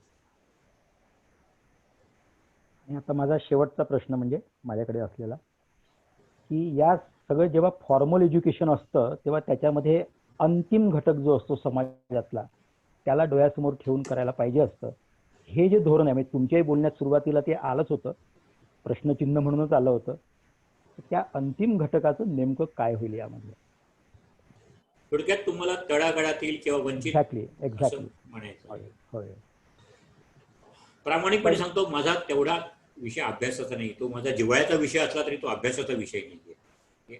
मी जर काही बोललो तर त्या जिव्हाळ्याने बोलेन. अभ्यास माझा मी त्या ह्याच्यात नाहीये. कारण या पॉलिसीवर सगळ्यात मोठा आक्षेप तोच घेतला जातोय की त्याला जरासं दुर्लक्षित केलेलं आहे. नाही, बरोबर आहे. जोपर्यंत त्याचं आपल्याला खरं सत्य स्वरूप येत नाही, आणि हे बरंचसं प्रमाणामध्ये एक्झिक्युशन वर आहे, अंमलातच राहण्याचं. आता जर आपल्यासारख्या शिक्षण संस्थेने ठरवलं की आम्ही ह्या प्रकारे जाणार आहे की जिथं आम्ही सगळ्यांचा विचार, सगळ्या घटकांचा विचार करू, अशा जर 100 आणि 1000 संस्था तयार झाल्या, आज महाराष्ट्रामध्ये अशा संस्थांचं फार मोठी परंपरा आहे. म्हणजे आज तुमच्यापैकी किती जण ते सावित्री फुले त्याचे ज्योती सिरियल बघतात ते माहित नाही, पण मी अगदी दररोज आवर्जून बघतो. पण आता पण माझं लक्ष घड्याकडे गेलं की ते सिरियल सुरू होईल की काय. तर त्या वेळेच्या ज्या काही अडचणी होत्या त्या किती कठीण अडचणी होत्या, म्हणजे त्याच्यापुढे तर आपल्या अडचणी आता काहीच नाहीये. साधं शिक्षणासाठी पाठवण्यासाठी पण जर केवढ्या त्यांना घालपेष्टा आणि आव्हानं आणि स्वीकारावी लागली होती, समाजाच्या विरुद्ध गेले होते, तरी पण ह्या शिक्षण संस्था सुरू झाल्या. 1836 साली शाळा सुरू झाली आणि 1848 साली पहिली मुलींची शाळा सुरू केली ज्योतिबांनी. त्याच्यानंतरच्या 50 वर्षामध्ये अशाच प्रकारच्या शाळा. हे 1848 म्हणजे आपण जे काही म्हणतो की 1857 स्वातंत्र्य युद्ध वगैरे त्याच्या अगोदरची गोष्ट आहे, म्हणजे पेशवे कालचा समाप्तचा काळ आहे. त्या काळात आपण 250 वर्षापूर्वीचा विचार केला तर आज 250 वर्षामध्ये महाराष्ट्रामध्ये खरंच शिक्षणाची परंपरा फार मोठी आहे. आज प्रश्न असा आहे की ज्या संस्था आहेत या ठिकाणात काम करणाऱ्या, ज्या जुन्या संस्था आहेत स्वातंत्र्यपूर्व स्थापन करणाऱ्या किंवा एका निष्ठेने याच्याने काही झालेल्या आहेत, ह्या संस्थांना बळ समाज किती देईल ह्याची खरी गरज आहे. म्हणजे सरकारचं धोरण काही असून दे, शेवटी सरकारपेक्षाही गाव जास्त म्हणतात तर तसं आहे, राव काय करेल जे गाव करेल ते राव काय करेल. तर त्यामुळे जर समाजाने आज आपल्या परिसरातल्या समाजाने जर नेबरहुड ज्याला शब्द वापरला जातो त्यांनी जर ठरवलं की नाही आम्ही सरस्वती शाळेमध्येच ऍडमिशन देऊ, आम्ही घोडबंदरच्या शाळेमध्ये आम्ही मुलांना नाही पाठवणार, किंवा प्रत्येक परिसरातल्या जो समाज आहे त्यांनी जर त्या शाळेवर प्रेम केलं आणि अर्थातच शाळेने त्यांना त्याच्यात परतफेड केली, म्हणजे दोन्ही गोष्टी एकमेकांच्या, तर हे सगळं शक्य आहे. मग ही जी भीती वाटते, हा जो धोका वाटतो तो बऱ्याचशा प्रमाणात कमी होऊ शकतो. प्रश्न असा आहे की आपला समाजच ह्या शाळांना आता काही मदत करत नाही. या संस्था एकट्या पडलेल्या आहेत. या संस्थाचे जे काही प्रामाणिकपणे काम करणारे ज्या काही व्यक्ती आहेत त्या आता सगळ्या वृद्ध होत चाललेल्या आहेत. त्यांच्या पुढच्या जनरेशन्स एक तर त्या म्हणतात नको बाबा आम्हाला या तुमच्या शिक्षण क्षेत्र, आम्हाला आमचं काय ते विकतचं दुखणं नको, लष्करच्या भाकऱ्या नको, किंवा जे काही येतात ते थोडंफार वेगळ्या विचाराने भ्रष्टाचार ह्याच्याने येतात, मी त्याच्यातून ते त्याचा स्वार्थ बघत असतात. तर या शिक्षण संस्था आज आपल्या आजूबाजूला पण असलेल्या शिक्षण संस्थांचं आपण बघतोय की त्या बंद पडत चाललेल्या आहेत. या आपली शाळा चालू व्हायचा आपल्याला आनंद आणि गर्व वाटतोच आहे, पण ह्या पण शाळा त्याचं पण दुःख होत आहे. तर ह्याचा थोडा व्यापक विचार केला तर अशा ठिकाणी, ह्या दुर्गम ठिकाणी, ग्रामीण ठिकाणी करणाऱ्या ज्या शिक्षण संस्था आहेत त्यांना सरकारची मदतीची वाट न बघता गरज येऊ नये तर समाजाने मदत केली. आणि आपल्याकडे पैसे भरपूर आहेत लोकांकडे, असं नाही की पैसे कमी आहेत, पण ते जर करायची केली तर आपण फार मोठं होऊ शकेल. म्हणजे हे एक ऑप्टिमिस्टिकचं पिक्चर आपण करायचं, अशा रूपी चित्र जर रंगवायचं म्हटलं तर हे होऊ शकतंय, हे नक्की. आता सगळं शेवटी समाजावर आहे आणि समाजाने जे घेतात ते समाजाला मिळतं परत द्यायचं. थँक्यू. आता कोणाला जर प्रश्न विचारायचे ते विचारू शकतात. आमच्या विभागाचे आहेत Amruta teacher. Yes, ma'am. Sir, I want to ask 3 questions. As per the new policy, the teachers must know the local language. But if any teacher not speaking local language, then what will happen, sir? Means they will continue their job with the same institute, or may the decision will be changing? Basically, it will depends on the implementation government policy. Okay. But I don't think that job will be in difficulty. First thing is that let that teacher try to acquainted with this local language. आपल्याकडे जर विचार केला तर मराठी भाषेचा प्रश्न येतो. आजूबाजूला मराठी भाषा बोलणारे आहेत, हे आहेत. मग जरी तुम्ही हिंदी भाषिक असाल किंवा आणखीन कुठली भाषिक असाल तर तुम्हाला मराठी समजून घ्यायलाच पाहिजे. आता जो काही एक डोक्यात मानसिकता बसलेली आहे की इंग्रजी माध्यमाची शाळा असेल तर फक्त इंग्रजीच बोलायला पाहिजे, हे इन्क्लुडिंग आपली शाळा धरून मी बोलतोय की असा एक तो असतो आग्रह असतो नाही आमच्या शाळेतल्या मुलांनी सगळं इंग्लिश बोलायला पाहिजे, आमच्या शाळेतल्या मुलांनी सगळं इंग्लिशमध्येच सगळं समजून घ्यायला पाहिजे. तर तो मानसिकता आता बदलावी लागेल की माध्यमाचं शाळा हा इंग्रजी असलं तरी समजून घेण्याची भाषा ही वेगळी असू शकते, मातृभाषा. हे आता मानसिकता आपल्याला बदलायला पाहिजे. जर गव्हर्नमेंटनी खरोखरच या बाबतीत स्ट्रिक्ट राहिलं तर हे शिक्षकांना करावंच लागणार आहे. आता हे सध्या 5वी 8वी पर्यंत आहे, पुढे त्याचा आणखी 10वी पर्यंत विषय नको, पण हे फक्त अकॅडमिक झालं. इन स्पिरिट जेव्हा आपण म्हणतो की खरंच आपण याच्यात घ्यायचं म्हटलं तर अपेक्षा आहे, आज जर आपल्या शाळेमध्ये 99% मराठी भाषिक आहेत, मराठी बोलणारी मुलं जर आपल्या शाळेत 99% आहे, तर आपल्या शाळेतल्या प्रत्येक शिक्षकाला मराठी येणं हे आम्ही अपेक्षित करतोय आणि तो सरकारचा कायदा अपेक्षित करतोय. अर्थात याचा अर्थ असा नाही की कोणाचा जॉब आपल्या संस्थेतून, मला असं वाटत नाही की आपण असं काही करू, हे माझं व्यक्तिगत मत आहे. पण शासकीय निर्णय काही होऊ शकतील. उद्या ते म्हणतील की आम्हाला एक प्रमाणपत्र पाहिजे, की जे प्रमाणपत्र मिळू शकतं की नाही मराठी बोलतायत. तर ते स्पिरिट नाही, ते नाहीये की खरोखरच मराठी बोलता यायला पाहिजे. तुमच्या वर्गातल्या एका मुलाला जर मराठी बोलता ते इंग्लिश समजून घेता येत नसेल तर त्याला तुम्हाला सांगणं आता हे कर्तव्य असणार आहे. मग तुम्ही मदत घ्या कोणाची तरी, पण ते करावं लागेल असं वाटतंय. आता हे शेवटी परत इफ अँड बट्स आहेत. सरकारची, आपल्या राज्य सरकारची किती विल पॉवर आहे ह्या बाबतीत, ह्या विषयाच्या संदर्भात, त्याच्यावरती अवलंबून. ओके, धन्यवाद सर. एक मिनिट याच्यावर हे करू का जरासं, एक मिनिट बोलू का जरासं? हा बोला.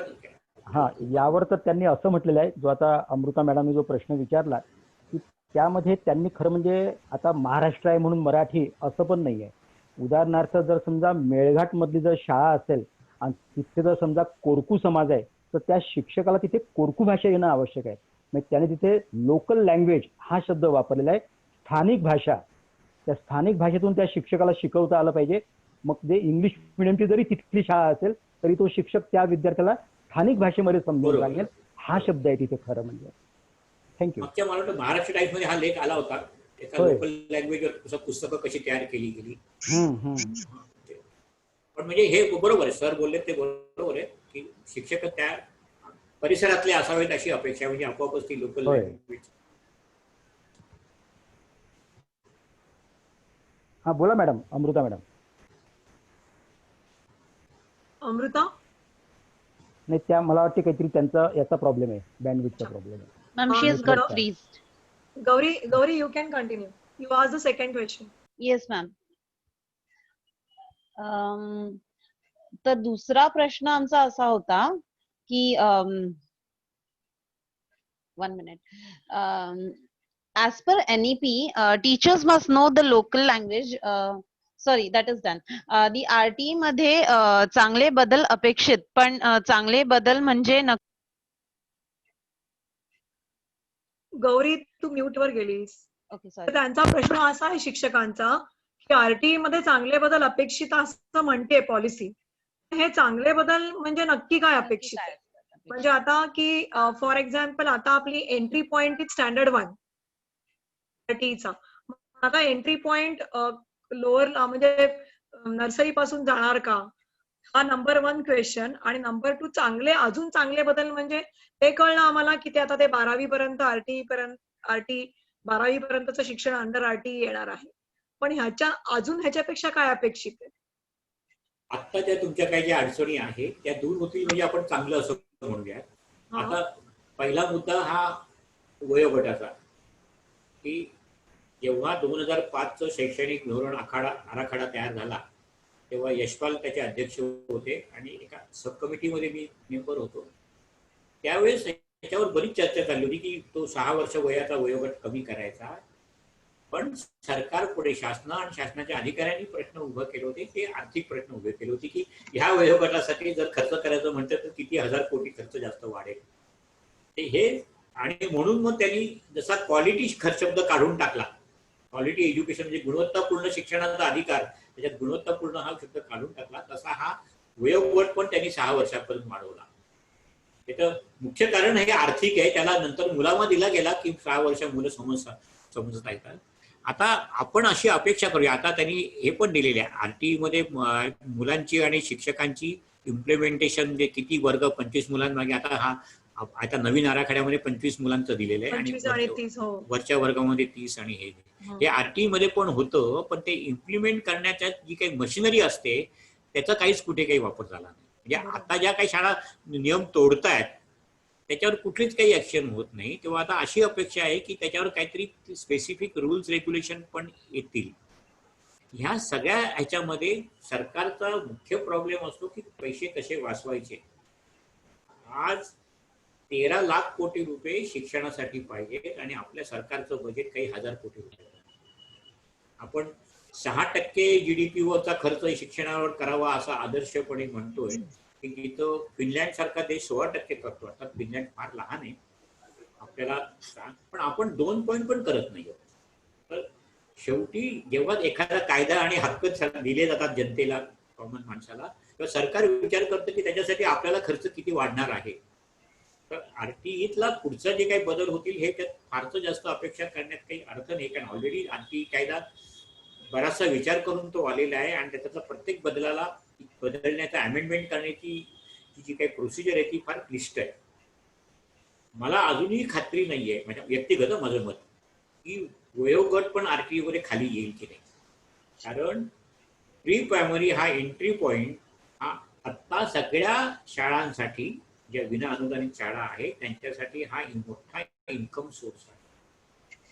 आज शिक्षणामध्ये जर पैसा पाहिजे असेल असं सरकार म्हणतंय, तर हा पैसा हा एंट्री पॉइंटला शाळांना मिळू शकतो आणि ते प्री प्रायमरी आहे.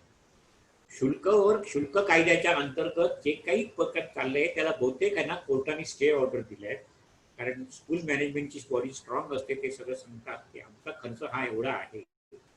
त्यामुळे लोकप्रतिनिधी एक बोलतायत, कारण त्यांना पॉप्युलरायझेशन पाहिजे असतं, शासकीय धोरण एक म्हणत असतं, आणि सत्य परिस्थिती ज्या स्कूल मॅनेजमेंट आहे त्यांना माहीत असतं की आपण आता हा RTE खाली ऍडमिशन देणं, आपण बघतो ते सगळ्या शाळा अनुभवत आहेत, हलव्याच्या घरावर तुळशीपत्र टाकण्यासारखं झालेलं आहे.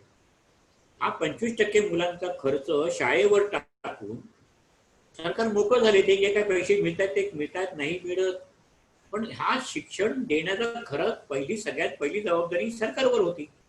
मग ती शाळांवर काय टाकायची? तर आपण होपफुली आपल्या दृष्टीने असं म्हणूयात की चांगला बदल म्हणजे RTE कायद्यात काहीतरी बदल होईल. बरं, त्याच्यामध्ये सुरुवातीला फक्त आर्थिक वंचित गट होता, तर त्याच्यामध्ये आता परत त्यांनी वाढवून तो सगळ्यात सामाजिक गट टाकला. मला त्याच्यावर कास्ट टाकलं, मला म्हणायचं काही नाहीये, पण मला एकच प्रश्न येतो की मग ही जे RTE खालच्या ऍडमिशनच्या इंग्लिश मिडियम शाळेसाठी जे मागतात पालक, ते मराठी शाळेमध्ये का नाही विचारलं की आम्हाला पण RTE खाली ऍडमिशन द्या? मग त्यांना फक्त इंग्रजी शाळाच का पाहिजे असतात? आज आपल्या मराठी माध्यमाला का नाही मुलं येत RTE खाली, की नाही बाबा आम्हाला राईट टू एज्युकेशन खाली शाळेत प्रवेश पाहिजे, आपण आनंदाने प्रवेश देऊ त्यांना. तर हे जे काही आहे त्याच्यातल्या काही गॅप्स आहेत, त्याचा फायदा वंचित मुलांना व्हावा हे त्याच्यातलं मुख्य उद्दिष्ट आहे. हा फायद्याचा हा खरा खर्च शासनानेच उचलला पाहिजे, ही त्यांची जबाबदारी आहे. पण शासनाकडे पैसे नाही आहेत आणि मग हलवायच्या घरात मगाशी सांगितल्याप्रमाणे स्कूल मॅनेजमेंट, मग स्कूल मॅनेजमेंट करतं की तो खर्च धरून तो इतर पालकांच्यावर आपल्याला किती प्रमाणात बायपास करता येईल, थोडं पासऑन करता येईल, ते करायचा प्रयत्न करतो. तर ह्या ज्या काही फिल इन द ब्लँक्स आहेत ह्या नवीन RTE खाली बुजल्या जाव्यात अशी अपेक्षा आहे. आता चांगलं वाईट बघण्याचा प्रत्येकाचा दृष्टिकोन थोडा वेगळा असू शकतो. बरोबर. तर माझ्या अंडरस्टँडिंग प्रमाणे मला एक मुद्दा असा वाटला RTEचा चांगला अपेक्षित तो असा की आता सध्या आपल्याकडे RTEच्या ऍडमिशन चालू आहेत. आपल्याकडे एक ऍडमिशन झाली एका मुलीची RTEच्या अंडर दिल्लीला. ती मुलगी शाळेतच गेलेली नाहीये, म्हणजे तिने प्री प्रायमरी पूर्व प्राथमिक शिक्षण घेतलंच नाहीये. डायरेक्ट त्यांनी तिला दिल्लीमध्ये टाकली, कारण त्या वयोगटामध्ये ती बसली. आम्ही जेव्हा हा प्रश्न त्यांना विचारला तर ते म्हणाले की अंडर RTE ही अशी कंडिशनच नव्हती. म्हणाले की मी त्यांना भरपूर विचारलं, पण अशी कंडिशनच नाहीये कुठे की we can stop them for taking admission directly to standard 1. तुम्हाला एवढं शिक्षण पाहिजे. आता हे असं असू शकतं की ते आपल्याकडे पहिल्यापासूनच आले तर ऍटलिस्ट आपण त्यांना शिक्षण देऊ शकतो, पहिल्यापासूनच एक्सपोज करू शकतो. पण त्या फायनली त्या मुलीचा इतका हे आहे कारण तिचे आई वडील पण 8वी पास आहेत, त्यामुळे ते तिला किती मदत करू शकणार आहेत, आणि त्या मुलीला अजिबातच मी कधी शाळेतच नाही घातलेली आणि डायरेक्ट पहिली ते पण इंग्रजी माध्यमाच्या शाळेत टाकतायत. सो आय फील की that can be a advantage. नाही, ते तुम्हाला काय म्हणायचं की तो त्याच्यात बदल येऊ शकेल असं तुमची अपेक्षा आहे? नाही, what I mean to say is that in that case the child will not be the child will be provided proper education, म्हणजे स्टेप वाईज एज्युकेशन मिळेल. डायरेक्ट त्यांना पुढे ढकलण्यापेक्षा त्यांना सुरुवातीपासूनच आपण शिक्षण देऊ शकू. हा जो कायदा केलेला आहे RTE मध्ये जो कायदा आहे हा फक्त इंग्रजी माध्यमाचा किंवा 25% मुलांचा प्रश्न नाहीये, हा सगळ्यांसाठीच आहे की शाळेतला प्रवेश हा वयाप्रमाणे द्यायचा. म्हणजे उद्या मराठी माध्यमाच्या शाळेमध्ये पण अनुदानित शाळा किंवा विनोद समजा 10 वर्षाचा मुलगा मुलगी आला तर त्याला 4थी किंवा 5वी जे काही इयत्ता असते त्या इयत्तेतच प्रवेश कायद्याने द्यावा लागतो. जर त्याच्या पालकांनी जर त्यांच्या पालकांनी म्हटलं की नाही आम्हाला 4थी मध्येच प्रवेश पाहिजे तर आपण नाकारू शकत नाही. आज ठाणे महानगर माझा ठाणे महानगरपालिकेच्या शाळांशी संबंध हा फार मोठा प्रॉब्लेम आहे की तिथं मुलं येतात ते वयाने मोठी असतात पण त्यांचं पूर्व काहीच शिक्षण झालेलं नसतं पण त्याला 3री आणि 4थीत बसवावं लागतं कारण त्यांचं वय ते असतं. नाहीतर मग ते पालकांनी लिहून द्यायचं की नाही माझं वय असलं तरी मला ही इयत्ता चालेल. अशा आपल्याकडे पण 1-2 केसेस झालेल्या आहेत तेव्हा पालकांच्याकडून आपण लिहून घेतलेलं होतं की नाही खालच्या वर्गात आम्हाला बसायला आमची हरकत नाहीये. पण त्याला जर एखादा पालक हट्टी निघाला आणि तो मला नाही कायद्याप्रमाणे मला 4थी मध्येच आपल्या बर्थ डेट वरून लक्षात येतं ना की काही वेळा कसं ते आहे प्री प्रायमरी आणि प्रायमरीला हा प्रॉब्लेम कॉमन आहे की नाही माझं वयोगट हा आहे तर आम्हाला सिनियर केजीला आता डायरेक्ट ऍडमिशन द्या. बरोबर. म्हणजे मग मिनी आणि नर्सरी नाही माझं वय वर्ष आता 6 लागतंय तर त्याला सिनियर केजीला ऍडमिशन द्या 5 पूर्ण झालेली आहे. तर हा जो नियम आहे हा नियम होण्याच्या अगोदरची चर्चा झाली होती 2005च्या सुमारास की असं तेव्हा चर्चा तेव्हा जरा डाव्या लोकांचं त्याच्यात जास्त प्राबल्य होतं. तर त्यांचं असं म्हणणं होतं की तुम्ही म्हणता 2री पाहिजे 3री इयत्ता पाहिजे ते ज्ञान जे आहे हे ज्ञान काय इयत्तेवर अवलंबून नसतं. बरोबर. जर एखादी ग्रामीण भागातल्या मुलीला व्यवहार ज्ञान चांगलं आहे आणि तिला रोजच्या गोष्टी माहित आहेत पण तिला अंक मोजता येत नाहीत किंवा लिहिता येत नाही तर मग तिला खाली कसाला असं आणि मग ही जबाबदारी शिक्षकांच्यावर सोपवलेली आहे की त्यांनी तिचा अभ्यास घेऊन तिला काय इयत्तेमध्ये आणायचं ही अपेक्षा ठेवली. म्हणजे जसं जो एक विचार होता की परीक्षा न घेता आकारिक मूल्यमापन मुलांना पास करायचं तो त्याचा जो वेगळा त्याचा जसा काही वेगळा अर्थ काढला गेला किंवा त्याचा वेगळा फायदा घेतला गेला मूळ हेतू त्याचा नष्ट झाला तसंच हे ह्या प्रकाराचं झालेलं आहे. तर व्यक्तिगत माझं म्हणणं असं आहे परत तुमचं आणि माझं आपल्या बऱ्याच लोकांचं असं म्हणणं आहे की आता ही अट काढावी आणि कुठेतरी फॉर्मल एज्युकेशनचा काहीतरी असावं म्हणून आता पहिल्यांदाच 5वी आणि 8वी ह्या 2 मध्ये आता आणलेले आहे की जर 6वीची ऍडमिशन जर घ्यायची असेल तर ती 5वीची परीक्षेचा जो प्रवेश परीक्षा असेल तर ती पास व्हायला पाहिजे. जर तुम्हाला 14 वर्षाची असेल तर ती 8वीची जी परीक्षा असेल ती तुमची पास पाहिजे. हा आता नवीन कायद्यामध्ये हे आणलेला आहे. हा बदल आता झालेला आहे तो RT मध्ये रिफ्लेक्ट होईल. या 5वीच्या परीक्षा आणि 8वीच्या परीक्षा आता नवीन वेगळ्या प्रकारे आता आलेल्या आहेत की ज्या पूर्वी नव्हत्या. म्हणजे जास्तीत जास्त प्राथमिक विभागात गेलेला मुलगा 5वी पर्यंत जाऊ शकतो त्याच्या पुढे अनलेस तो ती परीक्षा पास होणार नाही तोपर्यंत जाऊ शकणार नाही. हे आता ह्या गोष्टी त्यांनी मध्ये कंपाऊंड घातले त्याला पण काही विरोध केला आहे पण हे त्याच्या मागचं शास्त्र आणि मला वाटतं ते ठीक आहे. म्हणजे 5वीला आणि 8वीला अशा पाहिजेत कंपाऊंड्स की तिथं त्या गुणवत्तेच्या तिथपर्यंत गुणवत्तेवर मुलं पोहोचली पाहिजे. पण ही सर्व जबाबदारी ही शिक्षकांच्यावर सोपवलेली आहे की त्यांनी त्या लेवलपर्यंत मुलांना आणणं अशी अपेक्षा आहे. Thank you sir. नेक्स्ट अमृता किंवा Gauri you can continue with the next question.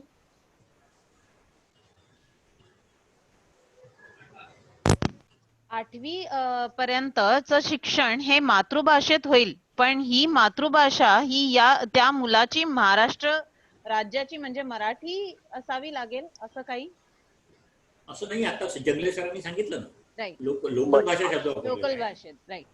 आता समजा एखादं आपल्याकडे आसामी मुलं आलं आणि त्याला काय करायचं हा प्रश्न येणारच आहे. राईट. तर शाळांना बऱ्याच पळवाट आहे ह्याच्यातून मार्ग काढण्याचा. ते मॅनेजमेंट पॉईंट ऑफ व्ह्यू जर मी विचार केला तर एक साधं पालकांकडून डिक्लेरेशन घेणं हा सगळ्यात सोपा मार्ग नाही. बाबा माझा विद्यार्थी माझी तयारी आहे माझा पाल्य हिंदी आणि मराठी त्याच्यातून शिकेल म्हणून हे हा सगळ्यात सोपा उपाय झाला. पण जर असं आपल्याला वाटलं की नाही बाबा हा एक मुलांचा गट आहे 25-30 मुलं आहेत की ते मराठी भाषिक आहेत किंवा ते एका वेगळ्या विशिष्ट गुजराती किंवा हिंदी भाषेचे आहेत तर मग आपल्याला त्यांच्या भाषेमध्ये हे शिकवायला त्यांना आपल्याला शिक्षक त्याच्या प्रकारचा नेमावा लागेल. परत मी याच्यात सांगतो की हे प्रिफरेबल शब्द जे प्रिफरेबल आहे आणि व्हेअर इट इज पॉसिबल हे शब्द तिथे वापरलेले जे आहे त्याच्यामुळे हा प्रश्न जास्त उद्भवणार नाही. तसं ह्याच्यामध्ये त्याच्या मागचं एकच परत आहे की शिक्षकांनी त्या मुलाला समजेल त्या भाषेमध्ये त्याला ज्ञान देणं हे अपेक्षित आहे. म्हणजे त्याच्या मागचे धोरण मुख्य अंडरलाईन ही आहे. आता ती प्रॅक्टिकली कशी होईल हे शिक्षक आणि संस्थेवर त्याचं बऱ्याचशा प्रमाणात ते अवलंबून आहे. आपल्याकडे तसा थोडा मोठा प्रॉब्लेम नाहीये, पण ज्या शाळांमध्ये कॉस्मोपॉलिटन कल्चर आहे तिथं हा प्रश्न गंभीर कठीण होऊ शकतो. Okay, sir. Okay. Yeah, Amrita, miss the fifth question. Yeah, sir. My next question is, what is the preparatory stage before standard 1? म्हणजे education level up to age 5. असं काही कायद्यामध्ये असं काही धोरण काही घेतलं नाही. अपेक्षित आहे आता त्याच्याबद्दलचं, पण जेव्हा प्री प्रायमरी फॉर्मल एज्युकेशन मध्ये येईल तेव्हा त्याचा करिक्युलम आपोआप तयार होईलच. राष्ट्रीय पातळीवर तो तयार होईल आणि मग त्याचा सिलेबस आणि करिक्युलम हे चांगलं वाईट ह्याच्यामध्ये मी शिरत नाहीये, पण अशा प्रकारचा करिक्युलम आता निश्चित तयार होईल की. आणि मला वाटतं भोसेकर मॅडम किंवा देशपांडे मॅडम सांगू शकतील की असं ऑलरेडी काम मला वाटतं सुरू झालेलं आहे. दिल्लीमध्ये त्या पातळीवर असं काम सुरू झालेलं आहे की ह्या प्रकारचा करिक्युलम सहज शिक्षण किंवा रोजचं शिक्षण याच्या वेगळ्या नावाखाली. त्याच्यामुळे तो जर राष्ट्रीय धोरण जर आलं तर चांगली गोष्ट होईल की सगळ्या शाळांमध्ये जे आता जे चालू आहे की नाही आमच्या शेजारचा मुलगा सिनियर KG मध्ये आणि त्याला 1 to 100 आणि सगळं मल्टिप्लिकेशन्स येतात आणि ह्याला हे जे काही वाद चालतात हे आता होणार नाही. कारण सगळ्यांना सगळ्यात प्री प्रायमरीला एक समान करिक्युलम असेल. आता त्याचं ज्याच्यामध्ये या अशा पद्धतीवर भर नाहीये, म्हणजे अंक ओळख किंवा त्याचं काय असेल पण ते एक सगळं सगळ्यांसाठी असेल ही चांगली गोष्ट असेल. त्याच्यामध्ये परत इम्प्लिमेंटेशन कसं करावं हे शाळा आणि त्या शिक्षकावर आहे. तो करिक्युलम पण कसा शिकवावा. मी माझ्या परवाच्या 5 सप्टेंबरच्या भाषणात म्हटलं ते परत त्याचं मला सांगितलं की प्रत्येक वर्गाचे शिक्षक हे त्या वर्गाचे विद्यापीठाचे कुलगुरू आहेत. तुम्ही तुमच्या वर्गामध्ये कसं शिकवणार, तुम्हाला सांगितलेलं करिक्युलम आहे पण तुम्ही तो कसा शिकवणार ह्याचं पूर्णपणे स्वातंत्र्य शिक्षकांना आहे. त्याच्यामुळे मग शिक्षकांनी हे कारण सांगू नये की आम्हाला नाही आता हे आम्हाला असा शिकवायला लागतो त्यामुळे आम्ही काय करणार, आम्हाला आता हे शिकवायला आहे ते पण तुम्ही तुमच्या पद्धतीने चांगल्या प्रकारे काही प्रयोगशील प्रकारे तुम्ही शिकवू शकता. सर NCERTचा तसा अभ्यासक्रम आता आहेच. आणि एक छोटस म्हणजे तुम्ही जे बोललात की पूर्व प्राथमिक ही फॉर्मल एज्युकेशन मध्ये आलंय, तर मला असं वाटतं की 1ली 2रीचं शिक्षण हे अनौपचारिक म्हणजे पायाभूत शिक्षणामध्ये आलं. Actually it is a reverse downward extension नाही करायचंय, it is upward extension. Upward extension yes. Exactly. म्हणजे हा जो ब्रिज होता सिनियर KG आणि फर्स्ट स्टँडर्ड किंवा मोठा शिशु आणि पहिली हे जे होतं ती गॅप जी होती ती आता नसणार आहे. मुलगा अगदी सहजतेने पहिलीत जाणार आहे, पहिलीतून तो 2रीत जाणार आहे. त्याच सहजतेने जो काही करिक्युलम दिलेला आहे त्याच्यातूनच जाणार आहे. त्यामुळे ते हे अतिशय चांगलं आहे. लहान वयाच्या गटासाठी ही प्रोव्हिजन फारच चांगली आहे. आणि मग 3रीला एक गट जरा बदलतो, जरा दर्जा बदलतो, मग तो म्हणजे ते वेगळं होतं. मग 6वीला आणखीन एक टप्पा बदलतो. हे चांगली गोष्ट आहे. टप्पे वाढलेले आहेत पण ते चांगली आहे. तुम्ही म्हणालात तसं सर NCERTने जो अभ्यासक्रम केलेला आहे तो कसा इम्प्लिमेंट कसे करतात प्रत्येक शाळा त्याच्यावरती अवलंबून आहे. अभ्यासक्रम तर झालेला आहे, म्हणजे 1ली 2रीच्या मुलांच्या क्षमतेचा विचार करून अभ्यासक्रम केलेला आहे, पण ते प्रत्येक it depends on individual school how they implement this curriculum. पण मुख्य म्हणजे करिक्युलम ठरला गेल्यावर वादाचा विषय तरी राहणार नाही. करेक्ट सर, त्याला एक दिशा मिळते ना. हे जे काही डिस्पॅरिटी चालते की एकाच सोसायटीमध्ये राहणाऱ्या वेगळ्या शाळेत जाणाऱ्या मुलांचा जे काही डिस्पॅरिटी उठून दिसते आणि मग पालकांच्या मधला वाद हा शाळेपर्यंत पोहोचतो, ते आता परिस्थिती राहणार नाही. त्यांनी आता असं केलंय की NCERT करिक्युलम तयार करणार आणि SCERT सिलेबस तयार करणार असं त्यांनी त्यात स्पेसिफिकेशन केलेलं आहे. ओके. म्हणजे ते SCERT अशासाठी की त्या राज्याला अनुसरून जे आहे एक्झॅक्टली त्याप्रमाणे म्हणजे base will be the framework will be done by NCERT and the syllabus will be developed and designed by SCERT. पण हे आतापर्यंत खरं म्हणजे ही अजून आता तीच पद्धत आहे खरी. होय त्याच्यात काही बदल केलेला नाही. प्रश्न कुठे येतो की सीबीएसई आणि एसएससी बोर्ड किंवा वेगळ्या बोर्डांच्या मध्ये संकल्पनेमध्ये म्हणजे मग एससीईआरटी ही स्टेट गव्हर्नमेंटची आहे, त्याचा कंट्रोल सीबीएसई वर आहे का, सीबीएसई सेंट्रल बोर्ड आहे, मग त्यांचा आम्ही ते विचारतात नाही, आमचा एससीईआरटीचा काही संबंध नाहीये. हा जो काही फरक आहे त्याचं इम्प्लिमेंटेशन मध्ये काय स्वरूप होणार आहे हे बघणं महत्वाचं आहे. की 10वीची आणि 12वीची परीक्षा जरी एक होणार असेल तर पहिल्यापासून तर तुम्ही करणार आहात का, बोर्डांमध्ये एकसूत्रता आणणार आहात का. महाराष्ट्राचं एससीईआरटीचं जे काही करिक्युलम असेल तर सीबीएसईचं बोर्ड ऍक्सेप्ट करणार आहे का, पण प्रत्येक राज्याचं एससीईआरटी काहीतरी वेगळं सांगणार. त्यामुळे सीबीएसई म्हणणार की मग आम्ही कोणाचं ऐकायचं, प्रत्येक राज्यामध्ये कसं आम्ही वेगळं करायचं, आमची मुलं ट्रान्सफर होऊन एका राज्यातून दुसऱ्या राज्यात जाऊ शकतात. तर हे सगळे जे काही वादाचे हे नियम आता पण आहेत, एससीईआरटी आणि एनसीईआरटीच्या सीमा आता पण आखलेल्या आहेत. पण ह्याच्याचं उत्तर धोरण त्याच्यामध्ये कसं होईल इम्प्लिमेंटेशन हे आता महत्वाचं आहे. थोडासा रेग्युलर होण्याची शक्यता अशा करताय, कारण आता जे वेगवेगळे डिपार्टमेंट होते ते आता सगळं शिक्षण मंत्रालय असं एकच असणार आहे त्यांचं आता. नाही पण आता पण ह्युमन रिसोर्स डेव्हलपमेंट वगैरे असं राहणार नाहीये. नाही, ह्युमन रिसोर्सेस खाली आता सगळे होते. हा, तसं राहणार नाही आता. नाही एक मिनिट, काहीही बदल झालेला नाहीये. अगोदर शिक्षण खातं होतं, नीती आयोगासारखं. त्याचं फक्त नाव दाराबाहेरची पाटी बदलली, मंत्र्याचं नाव बदललं फक्त, बाकी काहीच नाही झालं. आता पण ह्या सगळ्या बॉडीज ह्युमन रिसोर्सेस खाली होत्या, त्या आता सगळ्या एज्युकेशन खाली जाणार आहे. त्यामुळे काहीही फरक नाहीये. फरक आता फक्त इम्प्लिमेंटेशन करताना जर त्यांनी काही स्पेसिफिक मांडलं गेलं तरच ते आहे. पण जेव्हा शिक्षण हा केंद्र आणि राज्य सरकारांच्या दोन्ही सरकारांना कन्करंट लिस्टमध्ये आहे, तेव्हा केंद्र सरकारला काहीही राज्य सरकारला असं करता येत नाही आजच्या कायद्याप्रमाणे. आज ह्या नवीन शैक्षणिक धोरणातला आणखीन एक आक्षेप असा आहे की केंद्र सरकारचं फार शिक्षण क्षेत्र हे फार केंद्रित होत गेलेलं आहे की सेंट्रल गव्हर्नमेंट सगळा डिसिजन घेणार. ग्रामपंचायतीच्या शिक्षकाला ग्रामपंचायतीला पण हे अधिकार पाहिजे. आज स्थानिक स्वराज्य संस्थांना ते अधिकार आहेत आता की त्यांनी काय ठरवावं, तर हे अधिकार जातील अशी भीती पण व्यक्त केली जात आहे. तर हा सगळा पुढे आता 2 वर्षांमध्ये आपल्याला त्याचं चित्र अधिक स्पष्ट होईल. त्याच्यात सध्या तर या सरकारवरचाच आरोप आहे ना तो, की केंद्रीकरण करतायत ते सत्तेचं. म्हणजे त्याचं पण काही आहे, केंद्रीकरण करताना ते पुढच्या इम्प्लिमेंटेशन मध्ये काय स्कीम करताय. कारण घटना बदल जोपर्यंत होत नाही, राज्य सरकारला जोपर्यंत अधिकार आहे ह्या शिक्षण कायद्याचा, तोपर्यंत ते करू शकणार नाही. हा घटना बदल फार मोठा होईल जर उद्या राज्य सरकारचं शिक्षण खातंच बरखास्त झालं. समवर्ती सूचीतला विषय आहे ना हा. त्यामुळे ते कन्करंट लिस्ट त्यामुळे हे होणं कठीण आहे, पण आपल्या देशात काही होऊ शकतं. सर, आमचे प्रश्न संपलेत. ठीक आहे, मला वाटतं वेळ पण काय माझी हरकत नाहीये, पण ह्याच्याबरोबर किंवा आता आणखी परत वेगळ्या पण घेता येतील की ह्या चर्चे ही एक पूर्वपायरीतून माझं सकाळी जे मगाची संध्याकाळी बोलणं झालं काही व्यक्तींबरोबर, की ह्याच्यातून आपल्याला थोडंसं मंथन करून ब्रेन स्टॉर्मिंग आपल्याला करायचं आहे की संस्था काय पुढे 10 वर्षात करणार आहे. आम्ही करत असणारच आहोत, पण आम्ही 7 डोकी आहोत. आपल्याला 700-700 असे आपल्याला सगळ्यांचे एकत्र करून ठरवायचं की पुढच्या 10 वर्षात संस्थेने काय मार्ग स्वीकारावा. जे काही धोरण सरकारने, केंद्र सरकार असो, राज्य सरकार असो, स्थानिक शासन असो, त्या सगळ्या दिलेल्या नियमामध्ये आपण कसं करायचं आणि हे मुख्य ठरवायची वेळ आता आलेली आहे. त्याच्यातल्या काही मूलभूत गोष्टी बदल होत नाहीत. त्या मूलभूत गोष्टींपैकी सगळ्यात एक म्हणजे शिक्षकांची गुणवत्ता वाढणं.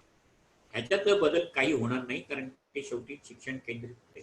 गुणवत्ता वाढवणं आणि संस्थेच्या दृष्टीने तुम्ही जास्तीत जास्त शैक्षणिक इन्फ्रास्ट्रक्चर कसं डेव्हलप करणार, ह्या 2 गोष्टींचा आहे. ह्या 2 गोष्टीत तर काही बदल होणार नाही. ह्या 2 गोष्टींच्या आधारावर आपल्याला पुढच्या 10 वर्ष 20 वर्षाच्या योजना आखायच्या आहेत. आपण असे परत भेटू आणि परत त्याच्यावर चर्चा करू. माझे आणखीन काही सहकारी याच्यामध्ये असतील तेव्हा, आणि आपण बोलून घ्यायचा. ह्या सगळा विषय ओपन आहे, चर्चा चालूच राहणार आहे अशी, आणि आपण पुढल्या 10 वर्षाचं प्लॅनिंग करूया. आपलं शैक्षणिक धोरण काय असेल त्याची एकदा मला वाटतं आपण ओके सर. धन्यवाद सगळ्यांनी ऐकून थँक्यू घेतल्याबद्दल. Sir. So much thank you very much. Thank it you. Was very informative. धन्यवाद. धन्यवाद सर. छान हे झालं. मला असं वाटतं प्रत्येक स्टेज घेऊन आपण जर चर्चा केली तर जास्त हे होईल. म्हणजे अगदी पहिली अर्ली चाइल्डहुड एज्युकेशन वगैरे अशा ह्याने पण आपण गेलो तर जास्त कॉन्सर्न म्हणजे एक कॉन्क्रीट सेशन्स करायची छोटी छोटी. ठीक आहे ना, आपण करू. आज आपण तोच प्रयत्न केला. आपण प्रत्येक सेक्शन वाईजच बऱ्याचशा चर्चा केल्या, पण याला आणखीन खोलवर जायचं असेल, सखोल काही करायचं असेल तर जरूर करू आपण नाही, त्याच्यात. आता आपल्या बोलण्यामध्ये जो बरेचदा प्रश्न होता की कागदावर सगळं आयडियलच असतं, त्याच्याबद्दल काही वादच नाहीये, ते प्रत्येक आयोगामध्ये असतं. आणि आपण म्हणतो की आपल्या सगळ्यांचा आता मला वाटतं अनेकदा हाच प्रश्न विचारला गेला की शेवटी इम्प्लिमेंटेशन कसं होतं, हा आपला प्रश्न होता. तर मला वाटतं की आपण त्याच्यावर सगळ्यात जास्तीत जास्त चर्चा करावी, म्हणजे ते आपल्या संस्थेकरता अधिक फायद्याचं ठरेल. Yes, आणि शेवटी स्कूल मॅनेजमेंट आणि स्कूल टीचर हेच सगळं ठरवणार आहे. बरोबर. हे सरकारी धोरण काही असेल, पण आपल्याला जे साध्य करायचं असेल, आपलं जे काही ध्येय आहे ते जर आपल्याला साध्य करायचं असेल तर आपणच करू शकतो. ते आपलं काय म्हणतात, आपलं भविष्य आपणच घडवू शकतो. तसं त्या ज्या प्रकारे तसंच आहे. ओके, सुरुवात तर केलेलीच आहे. Thank you sir. चांगल्या प्रकारे आपण सुरुवात केली आहे. धन्यवाद सर. थँक्यू. गुड नाईट धन्यवाद सर. सगळ्यांना. धन्यवाद. धन्यवाद सर. धन्यवाद सर. नमस्कार 56 लोकांनी केलेत. आता धन्यवाद पण 56 का 57 लोक करणार आहेत. 63 लोक आहेत. Okay, thank you. चला.